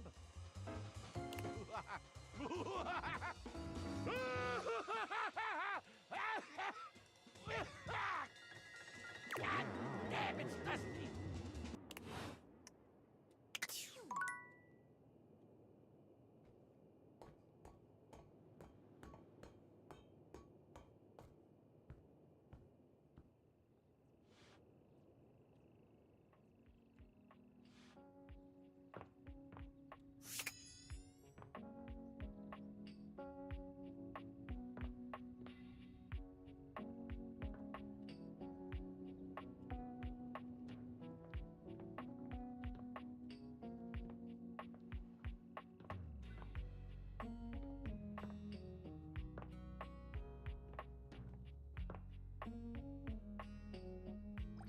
I guess we'll try the magazine.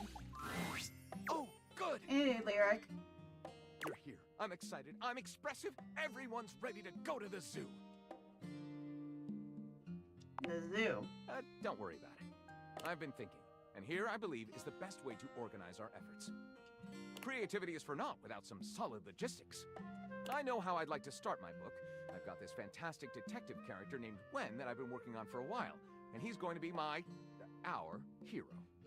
What I need from you, though, is help with creating an outline. Sure.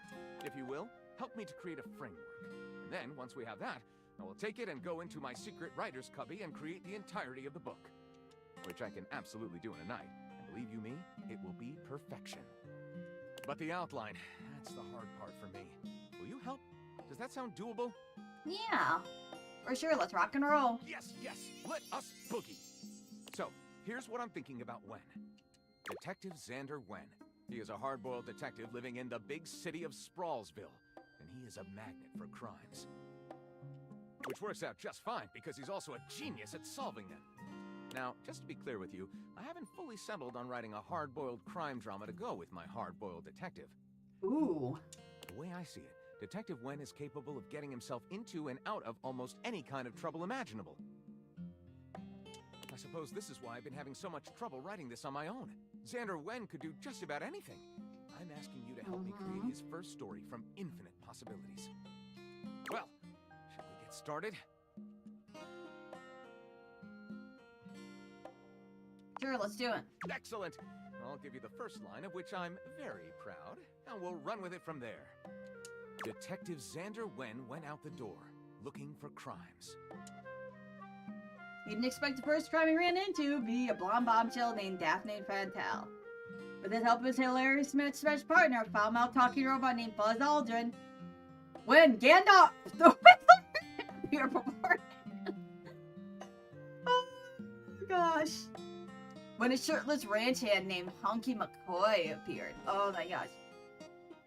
You know what? We'll do this. Daphne asked Detective Wen to help find her husband Cliff Fatel, who had gone missing. When asked Daphne when she saw her husband, she replied, "At the Squid Canary down the Misty Wharf." Xander takes her job, but doesn't tell he's not a real detective. He's just coincidentally detective. He'd been last seen crime Malter and off Oberon. He's been last seen on the Skyrose Island of Sirens. Wen investigates the Squid Cannery, where he talks to the foreman, a foreboding and mysterious communist named Gregor Privyet. Just as close to missing ever since he told about the Jersey Polo and went there. Gregor needs to take his ashes to his father on a cross-country road trip to bury them in Winnipeg, but then the pirates Harry takes her in the back rooms where he is the most muscle-bound, sweatiest canners can. Wen goes to Jersey Pozzoli's cannoli factory on the wrong side of the tracks. His goons open fire. Oh my gosh, this is so ridiculous.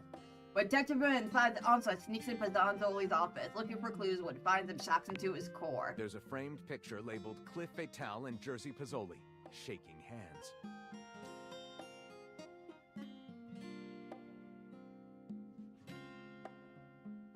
It's horrifying. The man named Cliff Fatale. He was Cliff Fatale the whole time! And suddenly, windows blown out. CIA rushes in. Detective Wen, that's our jurisdiction now. And more than just shaking it, they're in a tryst with Daphne as well. You know what? We'll do that. Okay, this seemed very noir up until the end. At that point, readers will be hooked. Call it Night of the Assassins. Lyric looks at the story outline you've written and pronounces his true feelings. Looking at this, I think this will be one for the ages. Yeah, it'll be the book of all times. Unless you think we could come up with something better? You know what? Let's go ahead with this one, because I'm not going to be able to believe.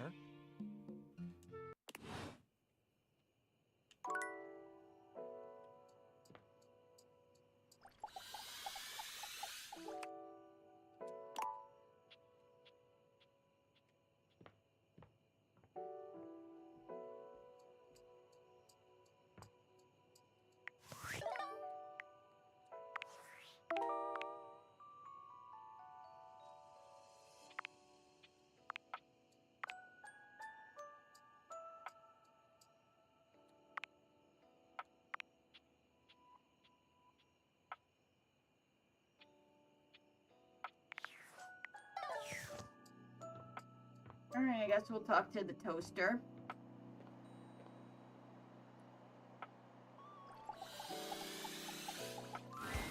You hear her before you see her. A charming musician with literal coils of curly hair that swing cutely as she paces back and forth in your kitchen. Ooh. She's clearly absorbed in something. She appears to be talking to herself. Ay, mira. Look at all these crumbs. I'm gonna be writing some great music soon. I can tell. I'm at my most creative when I'm a little messy.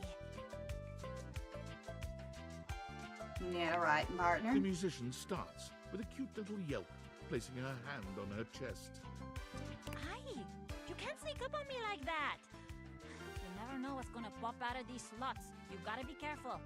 Gotcha. I'm not even gonna get started on you as a writing partner. I know that, like, I don't know you at all or anything, but I am pretty sure you're not up to the challenge of writing with me. I have, like, really high standards. She picks up her guitar, striking a glamorous pose. I'm Miranda Dulce Tostadora, lead singer and guitarist of Miranda y las Migas. ¿Qué tal? We're the best musical group around here by a lot. What kind of music do you play? All kinds.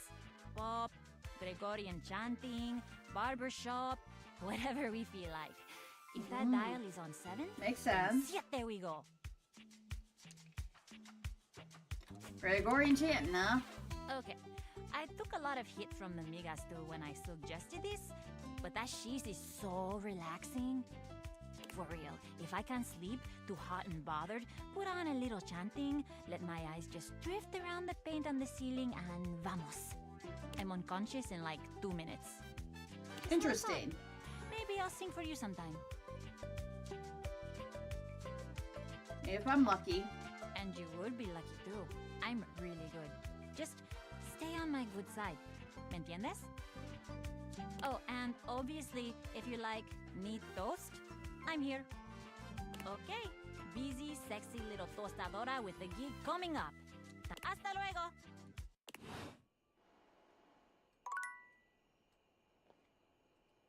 Alright, let's look at the data deck.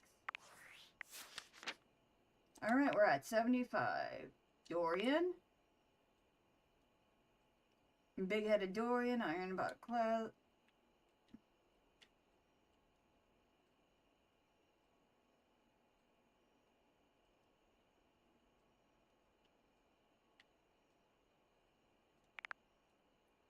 Miranda, voiced by Christina B.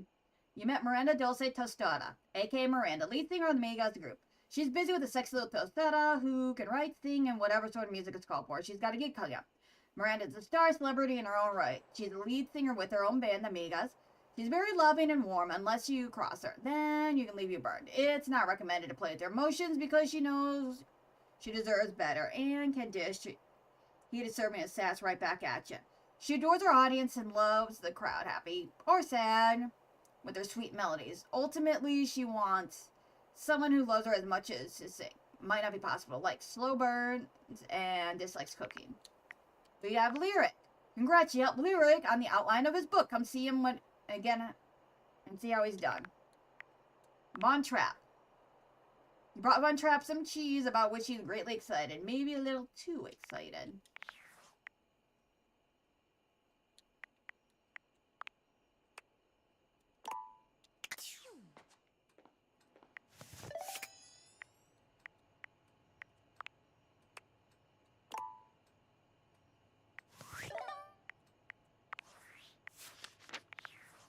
Alright, we're at 75.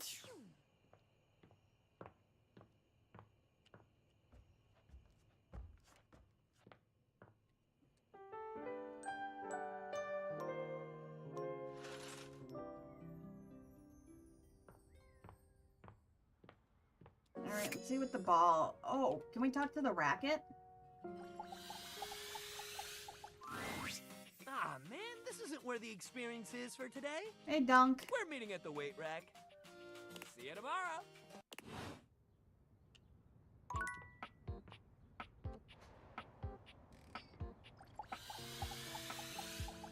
Oh, okay, the ball's there too.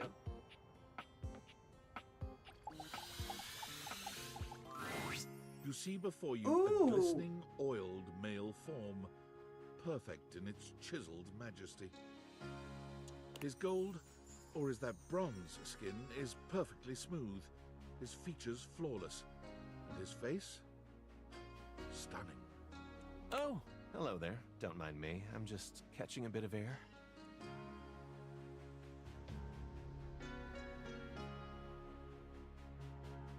I use this conditioner. Just plain old metal polish, actually. Kind of does that naturally.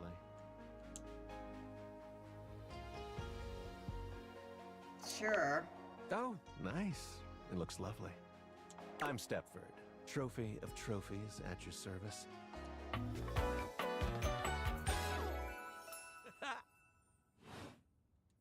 I've just been standing here all covered with oil, waiting for a good sunbeam to come along.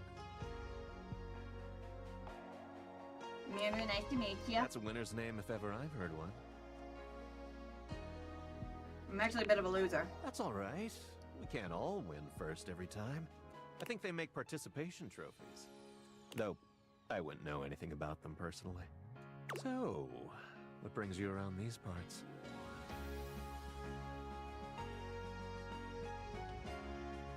Oh, my little exercise. Ah, yes, the old exercise.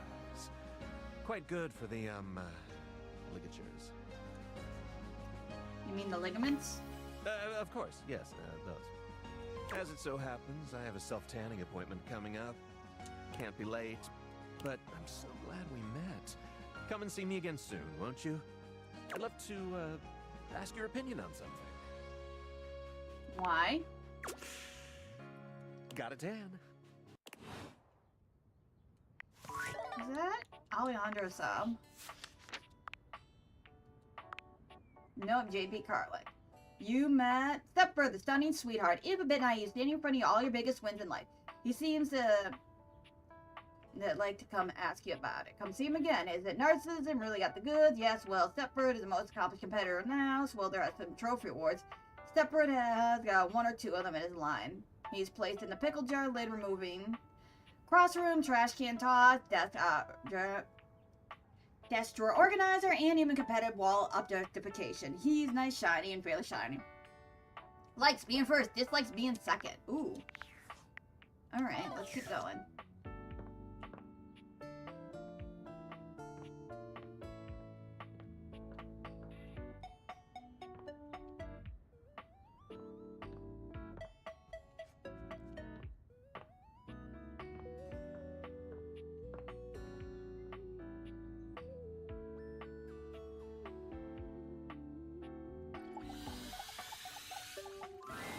A grand dame with a gothic vibe regards you with an expression that's hard to read. She holds your forgotten, formerly trendy robot dog in her arms, petting him idly. Well, well, if it isn't the one who made me. Lady Memoria. Ooh, she's pretty. I don't know. I suppose I'm a bit disappointed. For someone who's amassed such a varied and confusing collection of bits, you just look so normal. I was hoping for a real Frankenbrine to go with all this preservation.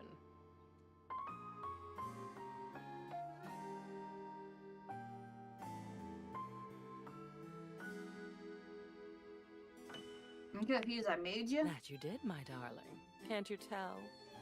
I am the animus behind all of this stuff. Your stuff. All these boxes. All these memories stuffed up here in the attic because you didn't want to get rid of them, but couldn't think of anything else to do. One object, fine. Two objects, fine. But boxes full? You had to know that was all going to add up to something more substantial. To me, you lucky dog. All this time I've been in your house, and this is the first time you've come up to visit me. Ooh. I think I'll make use of your presence, long delayed though it is, by holding your feet to the fire. Ouch. Indeed. Though of course we know that an ouchie is not necessarily an unpleasant experience. At long last, we are going to go through all of this. Every single piece. We're going to see, sort, and dispose of each object stuffed in the corners up here, and finally, order will reign. I love chaos as much as the next memory, but enough is enough. I'm starting to look like Jerry.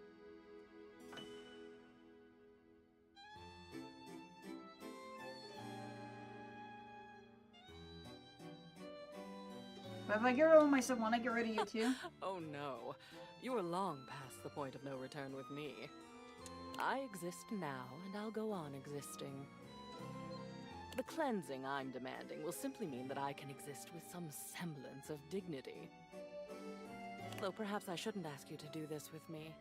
I know how tantalizing it is to be worried to distraction. But no, needs must.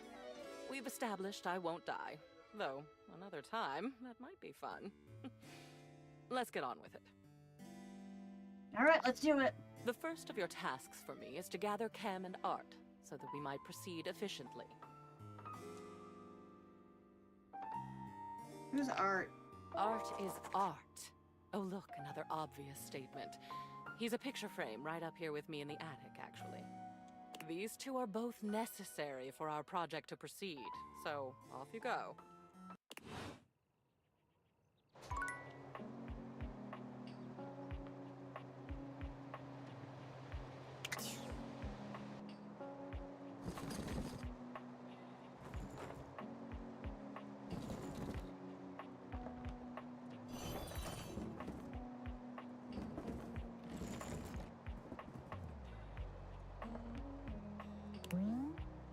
Big frame, huh?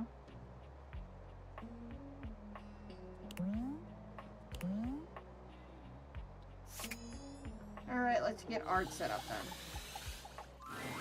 A marble Adonis regards you with a critical Whoa, gaze. buddy. Completely unembarrassed to be wearing so little in your presence. He gestures to the room around you, wrinkling his sculpted nose. Oh, a preponderance of dust. Oh. I'm so glad you're here. As the owner, the curator of this house, I feel this must be brought to your attention. Yeah? What? Just look at that. The dust has created almost a cake-like texture. Really?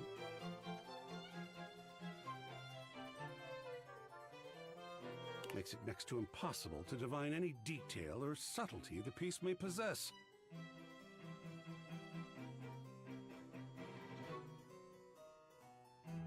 Oh, you mean it's dirty? I do. Precisely. It needs a good brushing. Well, perhaps a good swiping. Or maybe even a good blowing. But I'm not much of a blowhard. Well, no time. Blow away then. Ha! Well, I did mean blowing as a dust scattering measure, of course. I would blow away the dust from the surface of the piece. Should that indeed prove to be the most effective way to achieve our end. Blowing in other context is, of course, also welcome, but not germane at the moment. Gotcha. Conservation has certainly entered a lowered state of late. But there is always hope. I am forever an optimist. And a pessimist, actually. Oh, and a nihilist.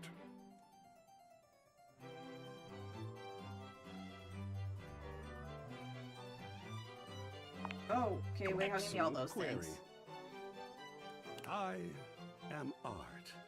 All and sundry, great and small, art. I am a towering intellectual achievement of profound psycho-spiritual depth. I am a wonderfully ridiculous and whimsical court jester to you, the monarch. Okay. I am a passionate, sensual bacchanal. I am a reckless, devil-may-care risk-taker. He sweeps his arms in a grand gesture, striking a pose that makes him look like the ancient statues he's modeled after. I am art. Sacred paint, I just love introducing myself. Wasn't that fun? Totally. Yes! Oh, your enthusiasm is delicious. I swear if I could eat enthusiasm, I would. But what would enthusiasm taste like? I think it would taste like rock candy. God dang it. We're on the same wavelength. I don't know, I always thought it would taste like drywall. Perhaps you'd be enthused about one more thing. Sure. It's my next big project. I have fully invested myself in the project of turning this house into a gallery. It is by no means required, but for several reasons, I would love your input and assistance. Would you care to join me? I've never had a co-curator before. Why not? Sounds like fun. Yes! Oh, I think so too. A lot of work, perhaps, and it might even become emotional. We just never know what real art is going to bring forth in us, do we? Oh, secret paint, I love the journey. All right, I'll go prepare. I'll see you back here in a bit, and we shall begin. All right, we got one left. All right, let's go see.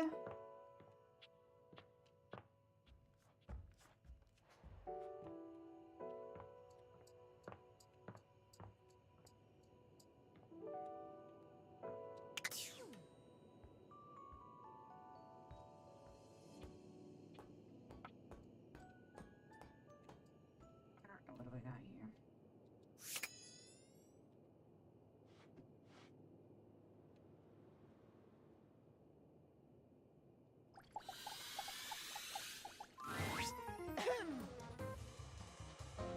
Hey, you okay? I gotta tell you, I've been sitting here this whole time with this frickin' cheese in my craw, and I ain't seen no rats, pal. Sounds like the house is secure. Great. That's good, she says. Great! That's great, she says. Do you even hear yourself right now? I mean, job well done. Oh, son of a... Yeah, Hey, I'm this close. You must be new here, so I'm gonna cut your break. You're lucky. You gotta understand. Snapping rats is what I do. And if I ain't got no rats, then what am I? Some kind of fool just laying in a crawl space for my own amusements? Do I look like a fool to you? Huh? Huh? Answer quick. Ooh. No, I think you're cute. Vaughn is completely taken aback by your compliment. He fidgets with his tail, his pale cheeks reddening as he struggles to make sense of this. Oh, well, I mean, geez. Oh, we broke him. That's not important. If there's no rats, then what is there?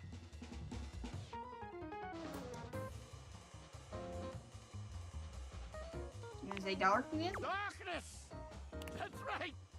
Hey, you got ears, I'll give you that. How can I help? I don't know! Unless you're like the Pied Piper with hose. You can't get rats delivered like a frickin' pizza.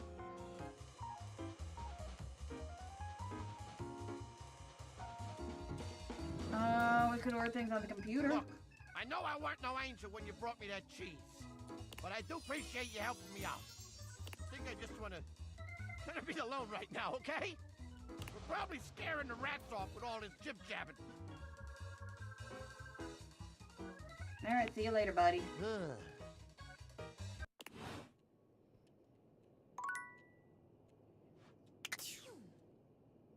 Alright, let's go up here.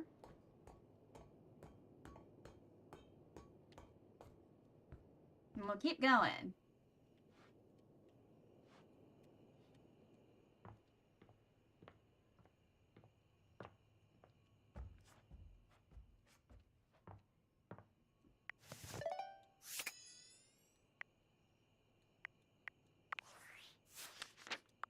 Alright, we met. Alright, Von Trapp. Let's say you saw him. He had a new problem. No rats. Without rats, what purpose had he achieved? He wanted some time alone to wander.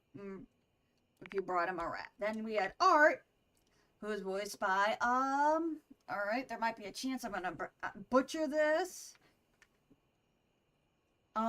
Keith, Farley? Or Keith Farley? Alright, you met Art, the marble Adonis who has invested himself into turning the house into a gallery. Come see him discuss 4 pieces of art and decide whether to display them or not. It's refreshing to meet an object who is really passionate about their own subject. Art, well, loves art. He just excited to look at it, hang it up, talk about it, and really wants to know what you think. Don't worry about it, answering the wrong thing. I'll show you an artistic choice by his spell. Likes animated discussions, beauty in all forms, and sharing ideas. Dislikes closed-minded, barren walls, and willful ignorance. Lady Memoria. Ooh, voiced by Colleen Clinkbeard. You met Lady Memoria, the grande dame of the gothic vibes who is animus of your old stuff. She wants you to go through your old things, one by one, decide what to throw away, what to keep. First, you need to go get Cam and Art in order to proceed. Don't mind her intimidating comments, elegance, and attire to stabilize it. Lady Memoria is one of the twisty bunch of members. She enjoys a little bit of the dark side. Her upfront nature may throw you for a loop, but she really is okay with just being thrown away. She's being honest. She knows she just doesn't want to be forgotten. Likes black. Dislikes disuse, disrepair, and dishonesty. Ooh.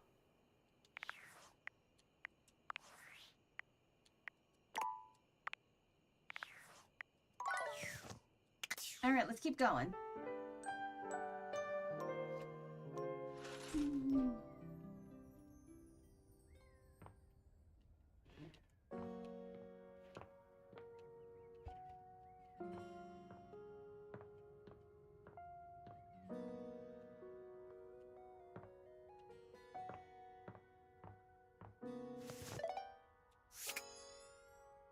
You know what? Why don't we... Hold on, where's Cam?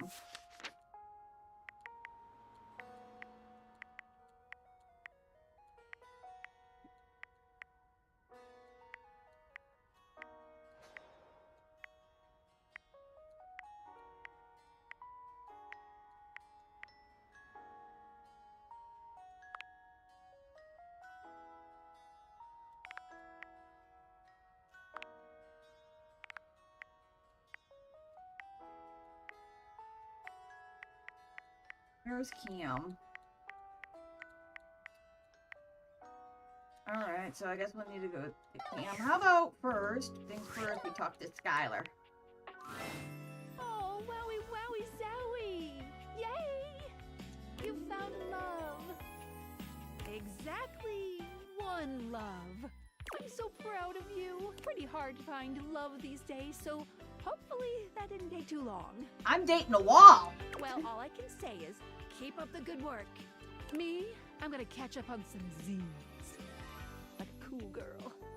But first, welcome! What can I do for you in my main menu?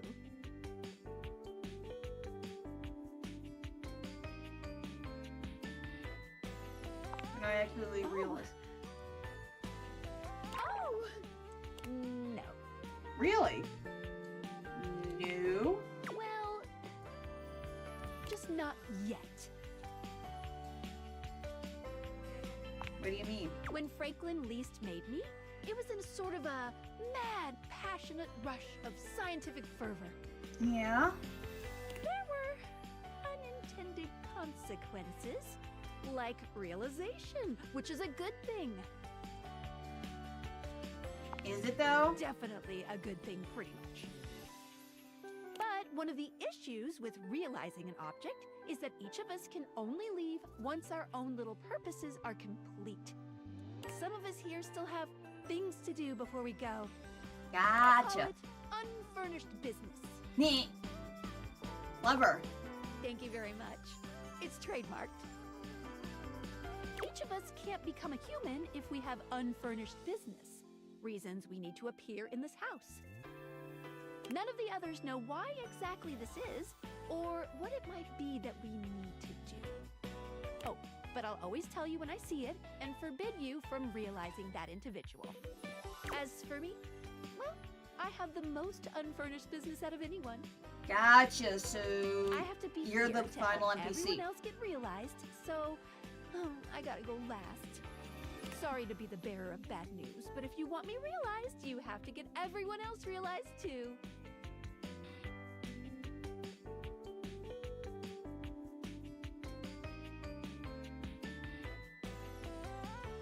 Darn. It might be a slog, but it'll be worth it. Keep realizing everyone you see, and eventually my unfurnished business will become furnished. Finished. Finished.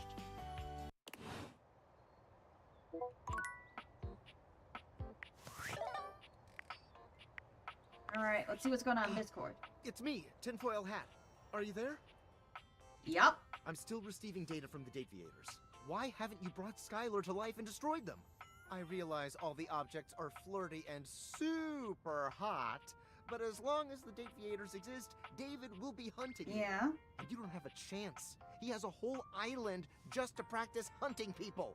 Really? There's definitely no people hunting going on here, island. Thinks he's so clever, but I'm on to him. I can't. You can't realize her? Oh dear. This must be unfurnished business. Undoubtedly from too many reanimation gluons in the plasmonic nanogenerators. Oh, I was afraid of this. My calculations showed it was a possibility, but I didn't realize it was unavoidable. Sorry for the bad All right, news. change of plans. If unfurnished business is inevitable, then you'll need to bring every object to life before you can realize Skylar and destroy the Deviators. Any questions? Like more like I'm 100. so sorry, it'll have to wait. I'm illegally piggybacking off of my neighbor Howard's Wi-Fi, and he just found out. He's only 11, but he's got a black belt in Taekwondo, and he's a real big kid. Realize all the objects, so you can destroy the Deviators. Alright, well.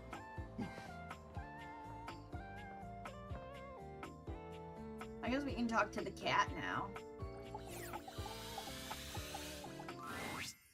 What are you doing here? I told you to come at 3 p.m. sharp. No, no, no! Oops, sorry, I'll leave. Good. Go! And do not come back until 3 p.m. Alright, bye. No!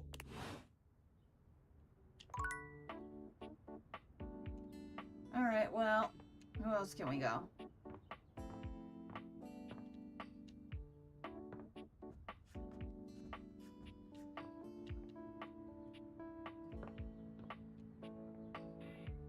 guess we can talk to the shower.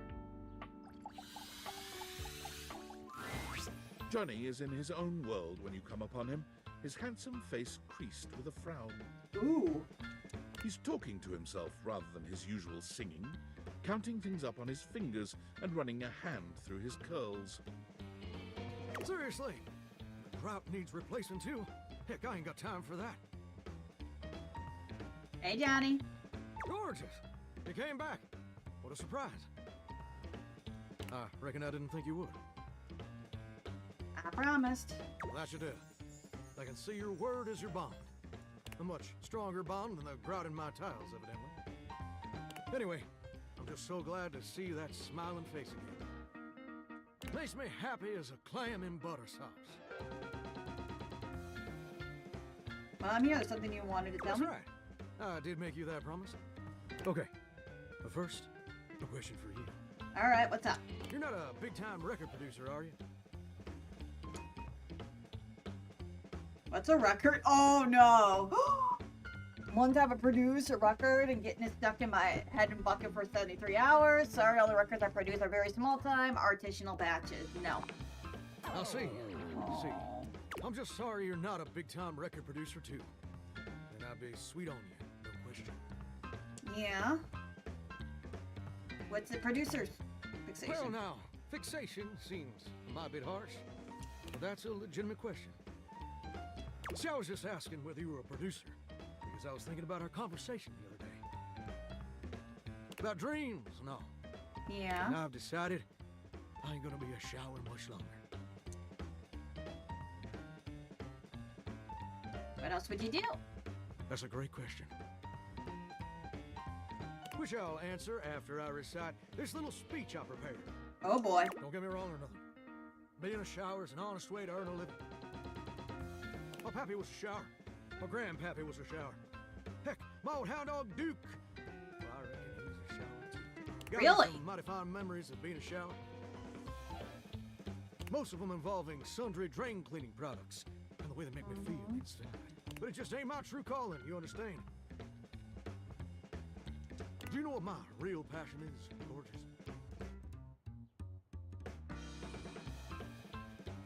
Something involving records? Very close. Ravishing and perceptive. I like that. My dream, the raison d'etre of my humble existence on this crazy spinning marble, is to be a professional. Say, what? I never told anyone that before. Does it surprise you? I'm incapable of being surprised due to Jagnatic Emberelli. No way, that's cool.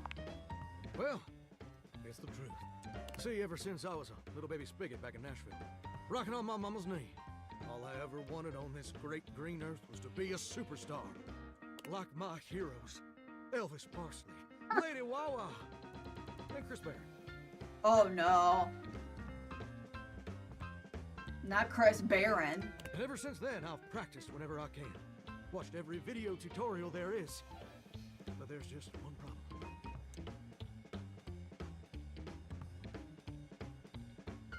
Tell me what I want to know. Mighty embarrassing.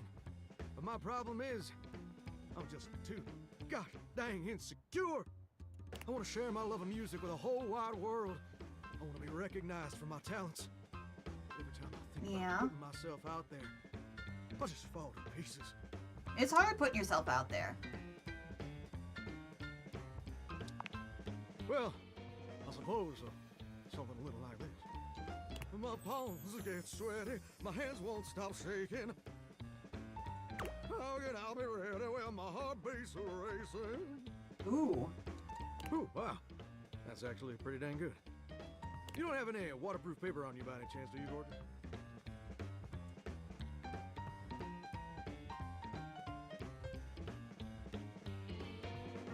And let's keep all that talent to yourself. That's a great point. My pappy, grandpappy, and old hound dog Duke sacrificed too much for me to throw away my dreams just because I'm a little afraid. Afraid of what? Afraid of failing? Heck, folks gotta deal with much scarier things than that all the time. True. Like spiders and PFAs in the water supply. You're not wrong.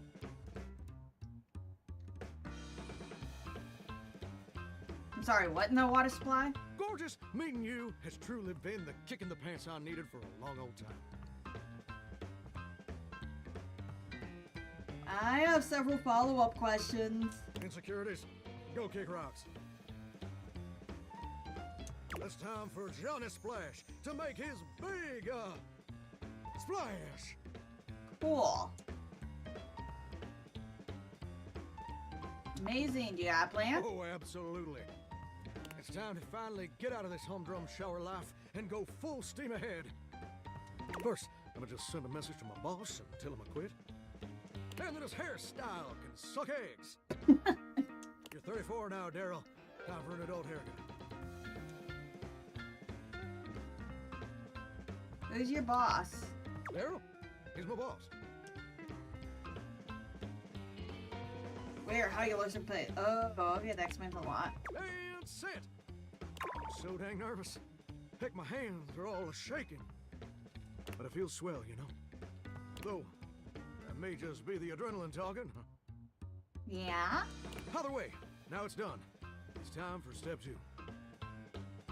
Record my audition for American Maestro. Oh boy, American Maestro. Ooh. This America's #1 reality TV show. I'm surprised you ain't never heard of it.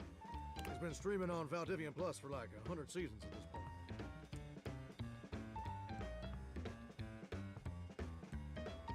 Sounds fascinating. It's Tell a me singing more. competition series where the best future pop stars of America duke it out, vocally speaking, for the chance to be crowned America's Maestro. You're exposed to an audience of millions, and the winner receives a big old recording contract with Valdivian Records. It's always been my dream to compete, and hopefully, to win. Can I count on your help? Sure, let's do it. Amazing!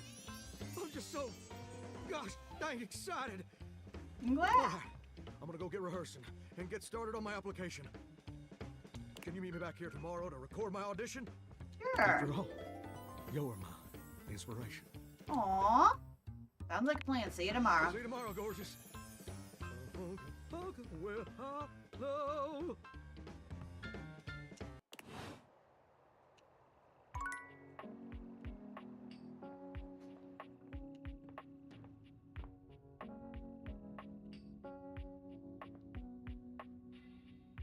All right, Maggie, let's go on our little date. I'm so glad to see you again. You look lovely. I hope you don't mind. I took the trouble of ordering your tea for you. It's a jasmine green tea. From Kopi, of course.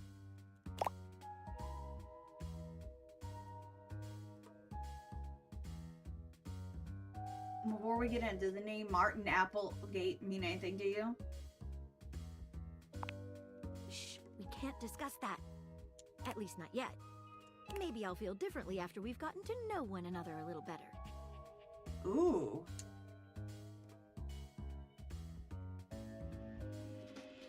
That's not mysterious right Sorry, now. but I can't get into more detail yet. So, how about some tea? I have yours right here.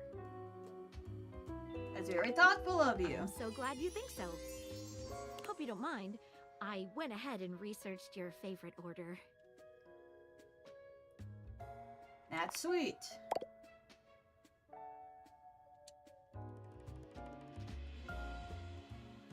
It's fun to be here. I rarely let my glass down, as it were, so I apologize if I'm a little rusty. What you been thinking about? The way you gave yourself to that last mystery. Dropped everything in order to help me solve it. Nobody has done that for me before. I'll do it again in a heartbeat. That's the most attractive thing you could have said to me. Find My everything heart. attractive. I hope we can. Of Other course. stuff besides mysteries. It's just that when a case comes up, I can't seem to focus on anything else until it's solved. Mm-hmm. I hope you understand. Yeah.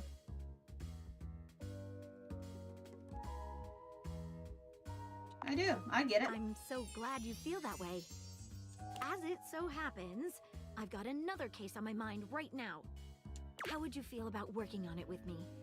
Maybe afterwards we can do something besides collecting clues? Sure. I'm in. Tell me more. It has recently come to my attention that there is a counterfeit object in the house. Really? Rumors have been circulating about it for a while. At first, I wasn't sure there was anything to them. After all, rumors can be nothing more than loose talk. Sometimes they're just more than rumors. Behind a rumor's a grain of truth. You mean rumors? Ah. Entirely different. These are the whisperings of the things around the house. Rumors are clues to help you find all of us here. Gotcha. The only problem is the rumors are coming from all over the place, and I can't make heads or tails of where they came from. Interesting. What do you suggest? Well, I'd say we could bring in some witnesses. Let's do it. We begin. Okay, so I've heard whisperings from Lux, Hoove, and Wallace. All right, sounds good. Who should we talk to first? How about Wallace?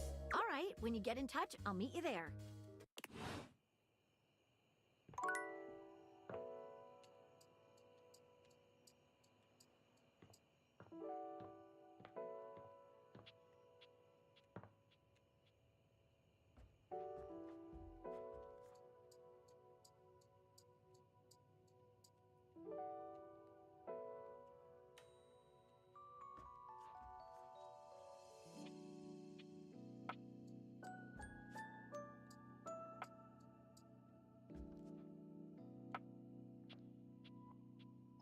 All right, let's talk to Wallace. All right, Wallace. Have you heard anything about a counterfeit item in the house? Thank you, Wallace. You can go. You understand him? I should have known. It was worth a try. Back to it then.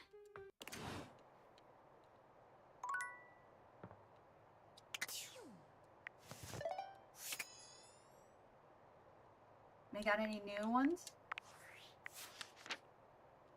Okay, Skylar, you saw her explain the unfurnished business.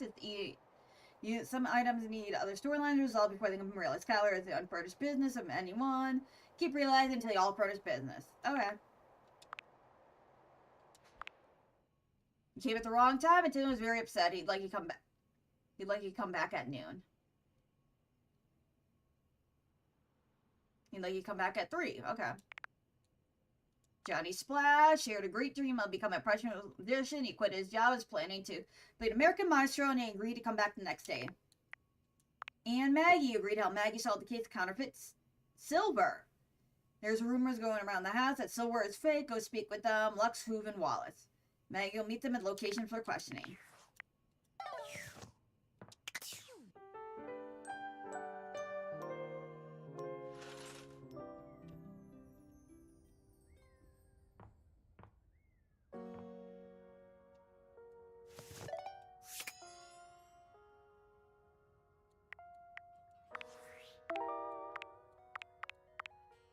And here somewhere, Lady Memoria. There's a junk drawer, but in... Oh!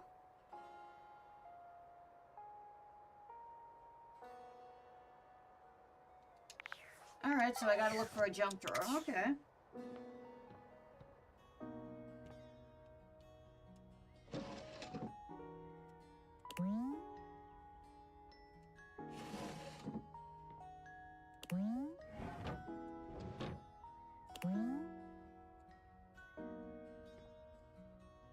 Alright, let's see. What about... Okay, is this where Ben...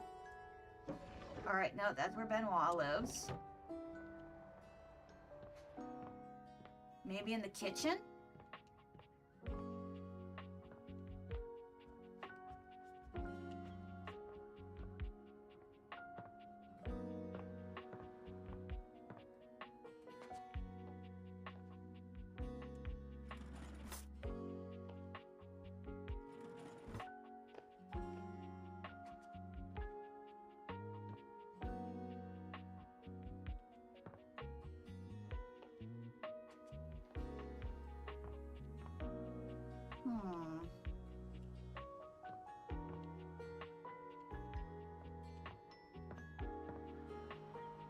What's in here?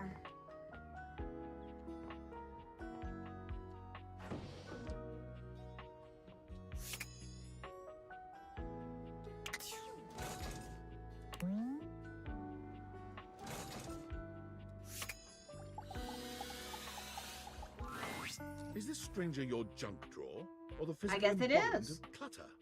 He's absolutely covered in odds and ends. Receipts, CDs, rubber bands. Even his messy black hair sports a light bulb, a pencil, and a pen. When he catches you looking at him, he startles, leaping back with an undignified yelp.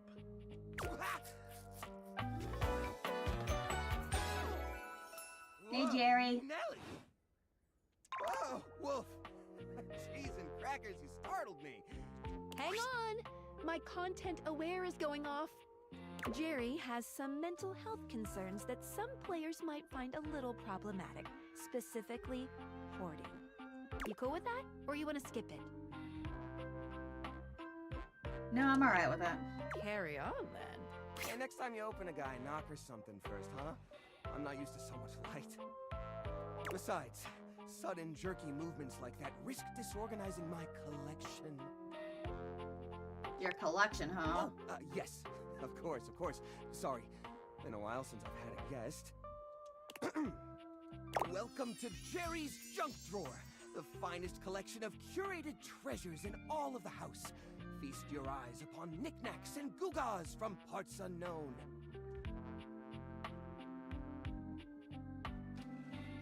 A moth threw out when I opened. Oh, that's just Silky. He's my assistant. Or at least he's supposed to be. That's his job on paper anyways, but he spends most of his time chewing holes in our sock department. That's fine though. If I'm being honest, I prefer doing most of the organization myself. So, what do you think? I'm not sure what kind of collection Why, this is. it's a collection of lost things. Each one forgotten by the world. Each one a story. This button, for instance. Perhaps it was left behind as a clue from one lover to another. A modern-day Cinderella slipper. Take me with you, it says, and know that once you find the collar that matches this tragic button, you have found your love again. Yeah, very romantic. And this mysterious strip of papyrus, perhaps a missive from an ancient land, perhaps a treasure map. Oh, the wonders we could glean if only we could decipher these symbols of black and white bars. That's the shopping receipt. Hey, quit ruining the majesty of my collection with your needling. Ouch! You okay? Yeah. Seems kind of cramped in here. Yeah, I guess so. But it's not so bad. You just need to know the right way to tilt your bones to work around it. It's like a game of limbo, but, you know, forever. That seems unhealthy. What are you insinuating? How you guys appreciate your collection? I curate for a specific demographic that happens to enjoy the limited space. They don't mind. Right. Do you get a lot of other guests? Do I get a lot of guests? Do I get a lot of guests? Of course I... Bugs count as guests, right? No, they don't. Not really.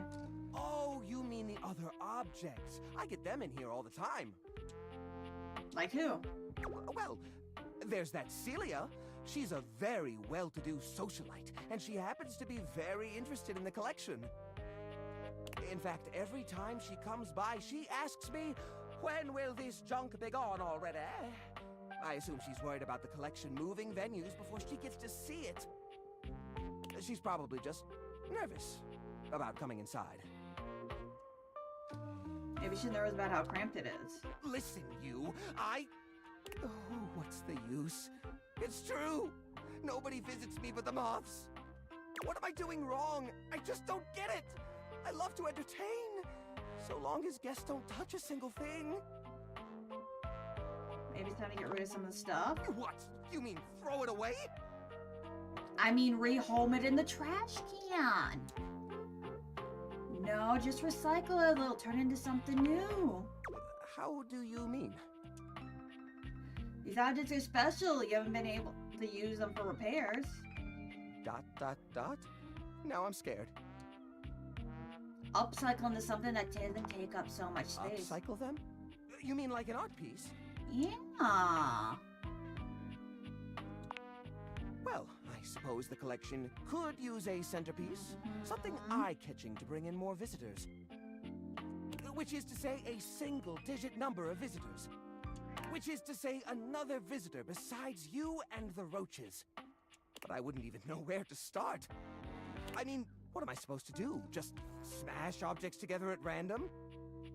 I can't imagine Pierre the paperclip and Claude the so old he's gray and unusable now eraser getting along. They're so different.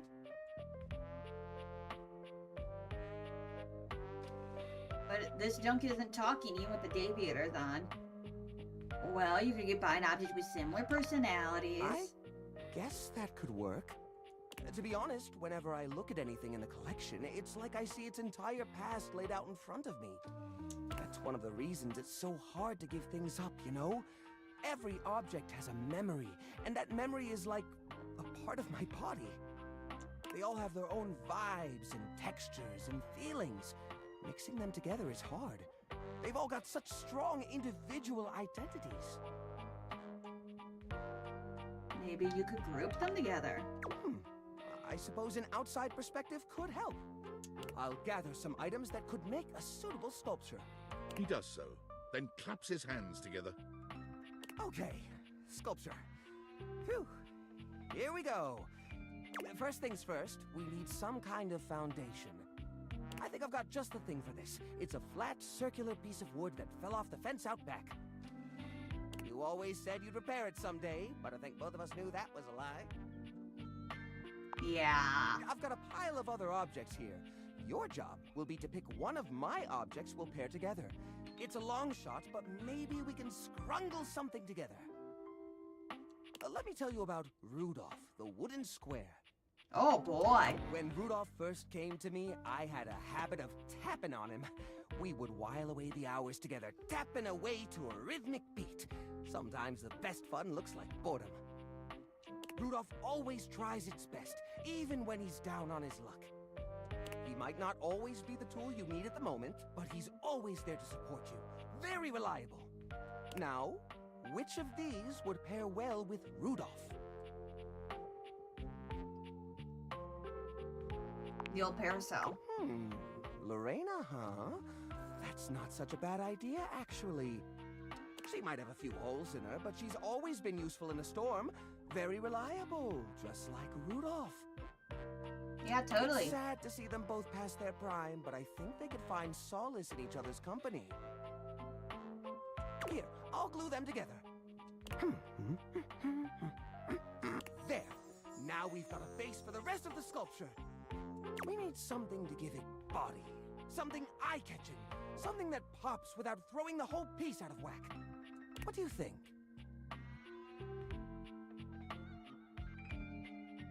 Wrap it in holiday lights. Ah, the old holiday lights. For the holiday we used to celebrate. You know the one. These guys were real champs before exactly one of their 50 bulbs burnt out, rendering the entire string useless. You gotta love series circuits. Totally. Even though they don't light up anymore, they still have an interesting shape. And the wire structure lets us sculpt them in interesting ways. We could even make some little columns between the top and the bottom to connect Rudolph and Lorena. Yeah, I think this is a great fit. We've got the sparkle, we've got the foundation, but it feels a little empty in the middle. It needs direction, a sense of purpose.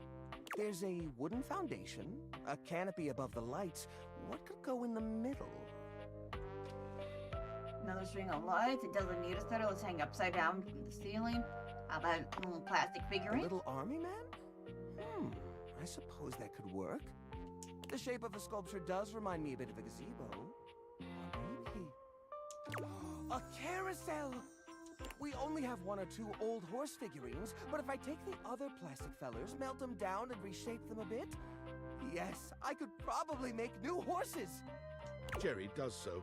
It takes him quite a bit of time, but he manages to use an old matchbook and some tinfoil to melt the figures into a mold. By the end of the process, the The figures have transformed into a series of horses with multicolored manes, thanks to their disparate pieces. Ooh. That looks great. That looks really great. Yeah, it does. These poor figurines forgotten and collecting dust, reshaped into something beautiful. Rudolph and Lorraine are working together to give them a stage. It really is the essence of upcycled beauty. I have to say, this is very striking. It pays homage to the origin of these objects while giving them a new sense of purpose. Look at that! What a beaut! We make a great team. You know what? I think I'm inspired. Maybe I should try doing this with some of my other pieces. Yeah. I feel a new era for the collection coming on. Oh, I'm so excited. Thanks a lot, friendo. Things are coming up, Jerry. Oh, we're getting friends with him. Alright. Ooh, empathy 10. Boys 10. We're still at playful sass.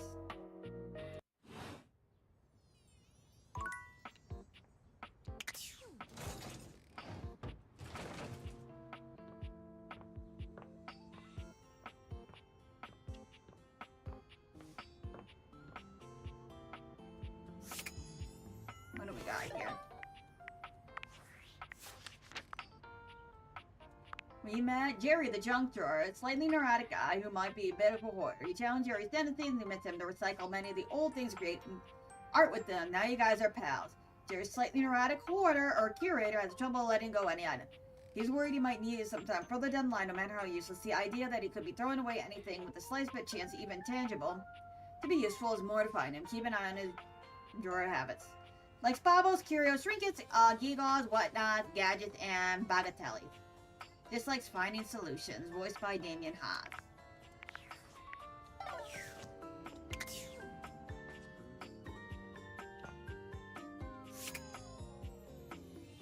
Alright, let's talk to who?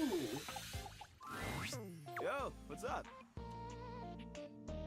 I'm here for T. She wanted to clean her pedals better. Man, the nerve on that instrument.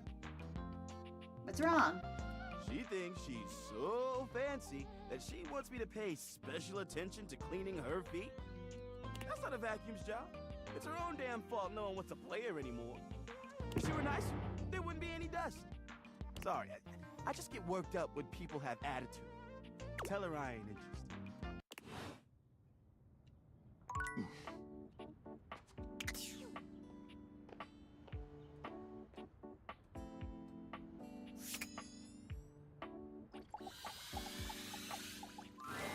Timothy is just putting the finishing touches on polishing All a right, pocket it's 3 watch. o'clock. When he sees you, he waves you over, setting the watch aside and pocketing the cleaning cloth. There you are, just on time. I must say, I'm absolutely chuffed to see how timely you've been. You're right on schedule. I was just polishing some of my timekeepers. Yeah? Would you care to join me? Sure, why not? Capital. Have a seat, darling. Now, when last we spoke, we discussed the importance of what? Timeliness. Precisely. Nothing better. Nothing more important. The biggest lesson here is that time, above all else, is the first thing you must consider when it comes to love. But there are, of course, other things to consider. Having a schedule for your date is imperative to ensure you are using every moment with your lover correctly. Yeah? Wow. Exactly. Delivery moment. There is nothing more arousing than an orderly, efficiently planned date. Picture this, if you will. You and your date arrive at your dinner reservation exactly on time. Your date says to you, darling, what's on the agenda? Okay, oh boy, here we go. You say to them, we have approximately 10 minutes to review the menu and engage in small talk. Yeah. They can only moan in needful appreciation for your immaculate scheduling. Oh. Interesting.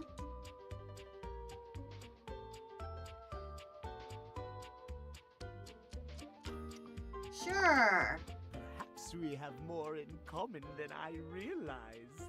At any rate, scheduling your entire date down to the minute is not only efficient, but an excellent bonding experience for any couple. So let us practice now. You have asked me on a date, and we have both arrived on time. As we are seated for dinner, I look deeply into your eyes and ask you about tonight's agenda. You say? Pocket watch. That's a weird to bring home. Back method. I read off meticulously planned timetables for the evening. Meow. I have never been so attracted to another. Interesting. Excellent. Truly excellent. Surprise! Our date has gone swimmingly, and I have invited you to another activity.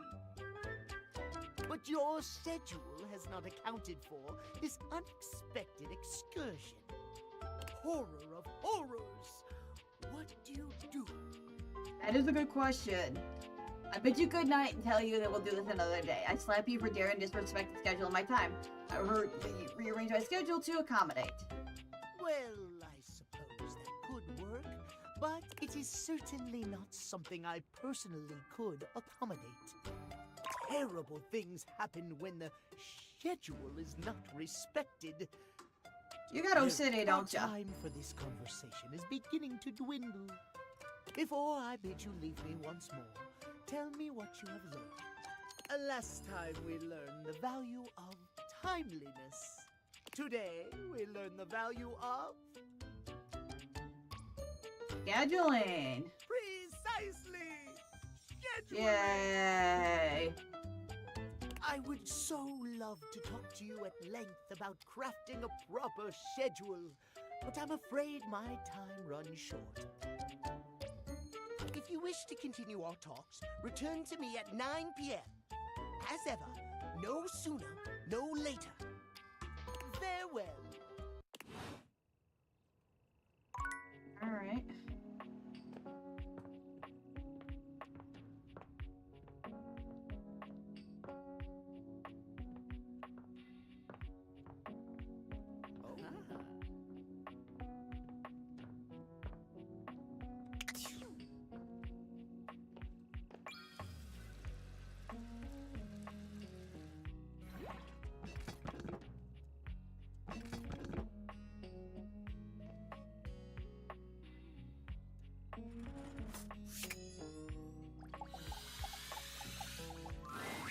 Here you are.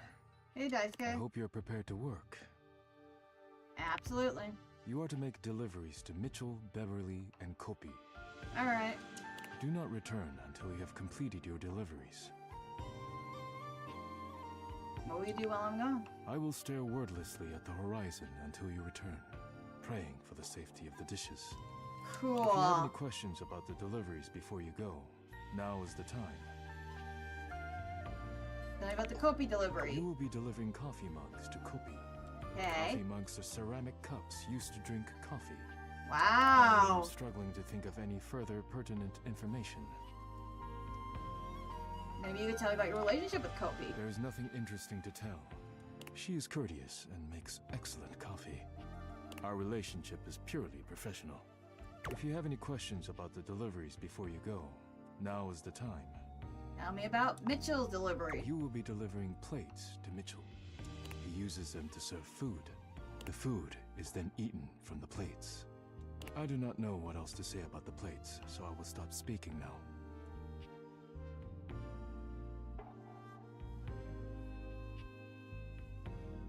Does he ever eat the plates? Does anyone eat plates?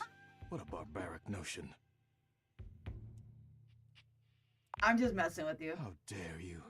This is a deeply serious matter. If you have any questions about the deliveries before you go, now is the time. Tell me about Beverly's. Beverly will be receiving cups of all shapes and sizes for her drinks, both alcoholic and otherwise. The cups will be used to serve drinks.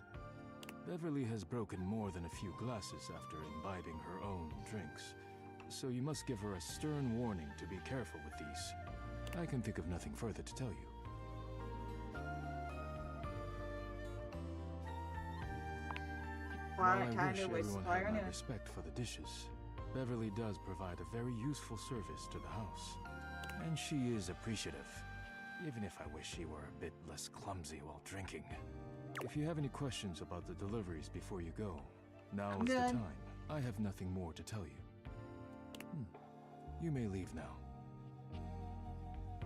Sure, bless the dishes before I go. I am not the spiritual type, but if you like... Sure. Abba dub dub. Thanks for the grub. Wow. You may leave now. Alright, well, let's do... Kofi then. Welcome to Roofbox, the home of all your coffee needs. What can I get for you today? I have a delivery. Huh? Oh, the new coffee mugs I requested from Daisuke. Just set them over here, please. Alright, thanks for that. How come Daisuke wasn't able to come himself, by the way? He got cracked, so he was taking it easy. That dish really needs to take a break every now and then. Yeah. He puts the dishes before everything, even his own health. You know why he takes work so That's all he seriously? knows. His family come from a long line of fine figures. Tsubasa, Morigake, Williams Casanova. There's a lot to live up to for him. He can't even imagine a life outside of his work. You think I'll ever take anything time for himself? I sure hope he will. But I've never seen it in all the years I've known him. Be delicate. Don't be abrasive. Anyways, thanks for delivering these mugs. Tell Daisuke I said thanks.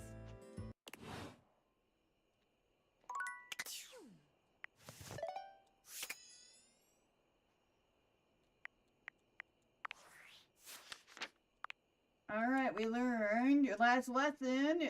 Return at 9 p.m. We learned about scheduling, and Daisuke, you have agreed to help him with dishes. To Kopi, Mitchell, and Beverly. Return to Daisuke when the deliveries are complete.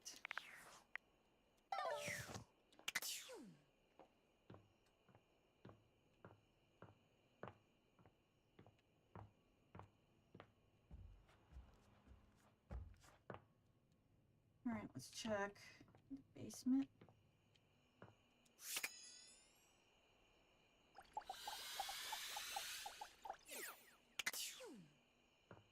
Can I touch it?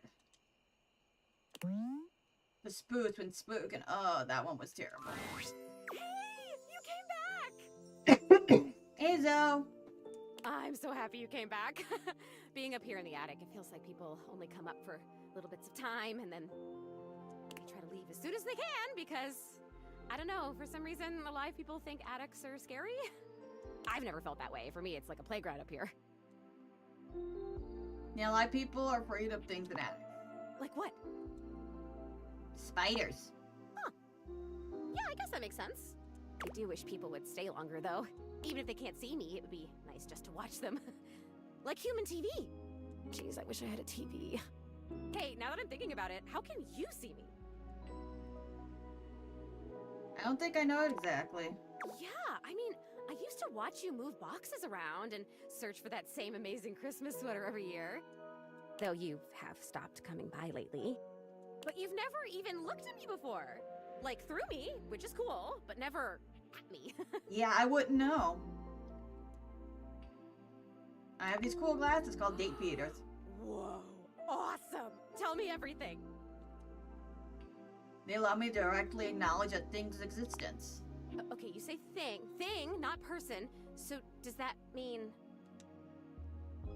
Doors, walls, chairs, windows, all of it. That's... If I wasn't already dead, I would absolutely just die again from the coolness of this. You can talk to anything? Anything you want, just put on the glasses and you can talk to it? Mm-hmm. Like it's real? Yeah. It is real. Wait, so then how are you talking to me? Because I'm not a thing. Well, then I guess I'm something in between a thing and a person. Technically, yes. You're noticing now. So, like, wow. I feel so happy, but it's weird. I think I feel sad. Oh. Why do you feel sad? No. It's okay. I don't feel sad though. You sure? I felt sad a lot when I was alive, but since I died, I've just been mostly happy all the time, and I haven't had to think about the stuff that used to make me so sad. I think there's something about being a ghost that makes things harder to feel. Like, sadness can feel so heavy sometimes, and if I can't even lift the latch on the attic window, how am I gonna lift something as heavy as sadness, right? It would just fall right through me. Oh. Ooh. That's kind of funny. I guess that's funny. Oh, yikes.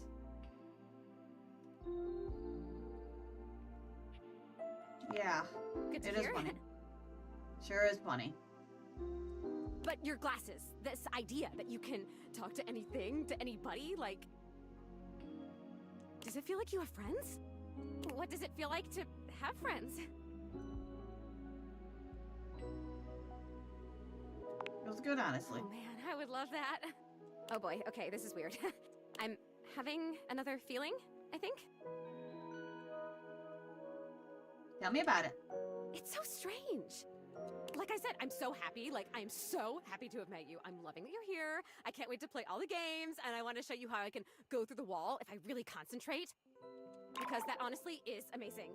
And the most amazing part is that when I go through that wall, I end up right back in the same room again. Like I'm in this crazy loop where wherever I go, there I am. Oh, so you can't leave this room. Nope. But I want it. What's it? I want what you have. I want the glasses. All right, here you go. Really? Sure. I can't take them. Aww. Really, thank you for trying. Maybe I want to talk. Yeah, with you could these do that. Others around me. Maybe I want what you have. I want to have friends too.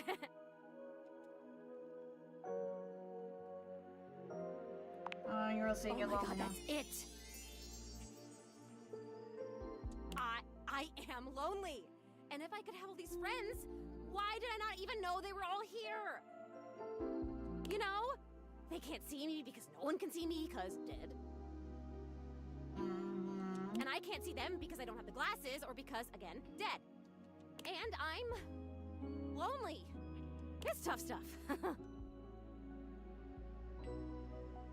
Well, you're dealing with it well. I told you, most emotions are super heavy. Like, even real joy is really heavy. But this light, peppy thing? I'm basically a paper butterfly. I think it's kind of cool.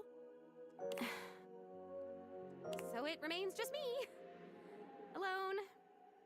And you say there's all these other beings here.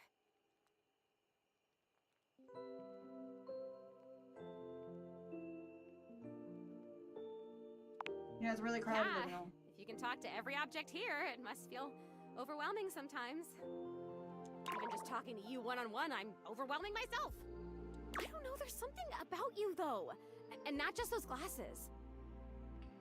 There's something about you being here that is making it so that I can feel these things. Maybe you're like holding the feelings, and I can feel them with you? What else can I feel, I wonder? Are there other emotions besides loneliness? Well, yeah, there are. We can make a list of every single one. That sounds like a great idea. I have mastered loneliness already, so that's good. Mm-hmm. Oh wait, this is terrible. Help me. Please help me. Oh, what's happening? I am so... Oh, maybe I haven't mastered this one. I didn't even think a non-corporeal being could cry. Have you ever seen anything this crazy? I feel crazy. I'm so lonely. Oh, it's happening again. I'm gonna disappear. Oh, I wonder if I'm still gonna be crying when I come back. You're gonna come back, right? I still want to feel the feelings. Once again, Zoe is fading before your very eyes, but it doesn't stop her trying to speak to you. And I have so much to show you. I can turn somersaults in midair. Aww.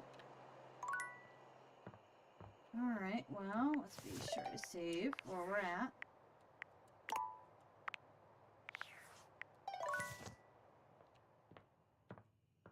And we'll go to bed.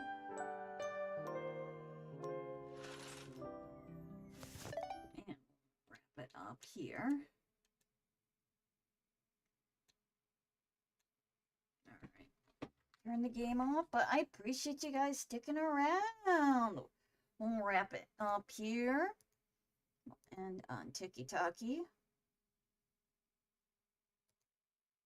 Get that set up, but I appreciate you guys sticking around. Alright. Start closing some of these things up. Done. Let me get some stuff over here. Check and see how this is doing. It's weird. Alright, we'll get the analytics here set up. Alright, let me get the YouTube channel set up here real quick. And we'll...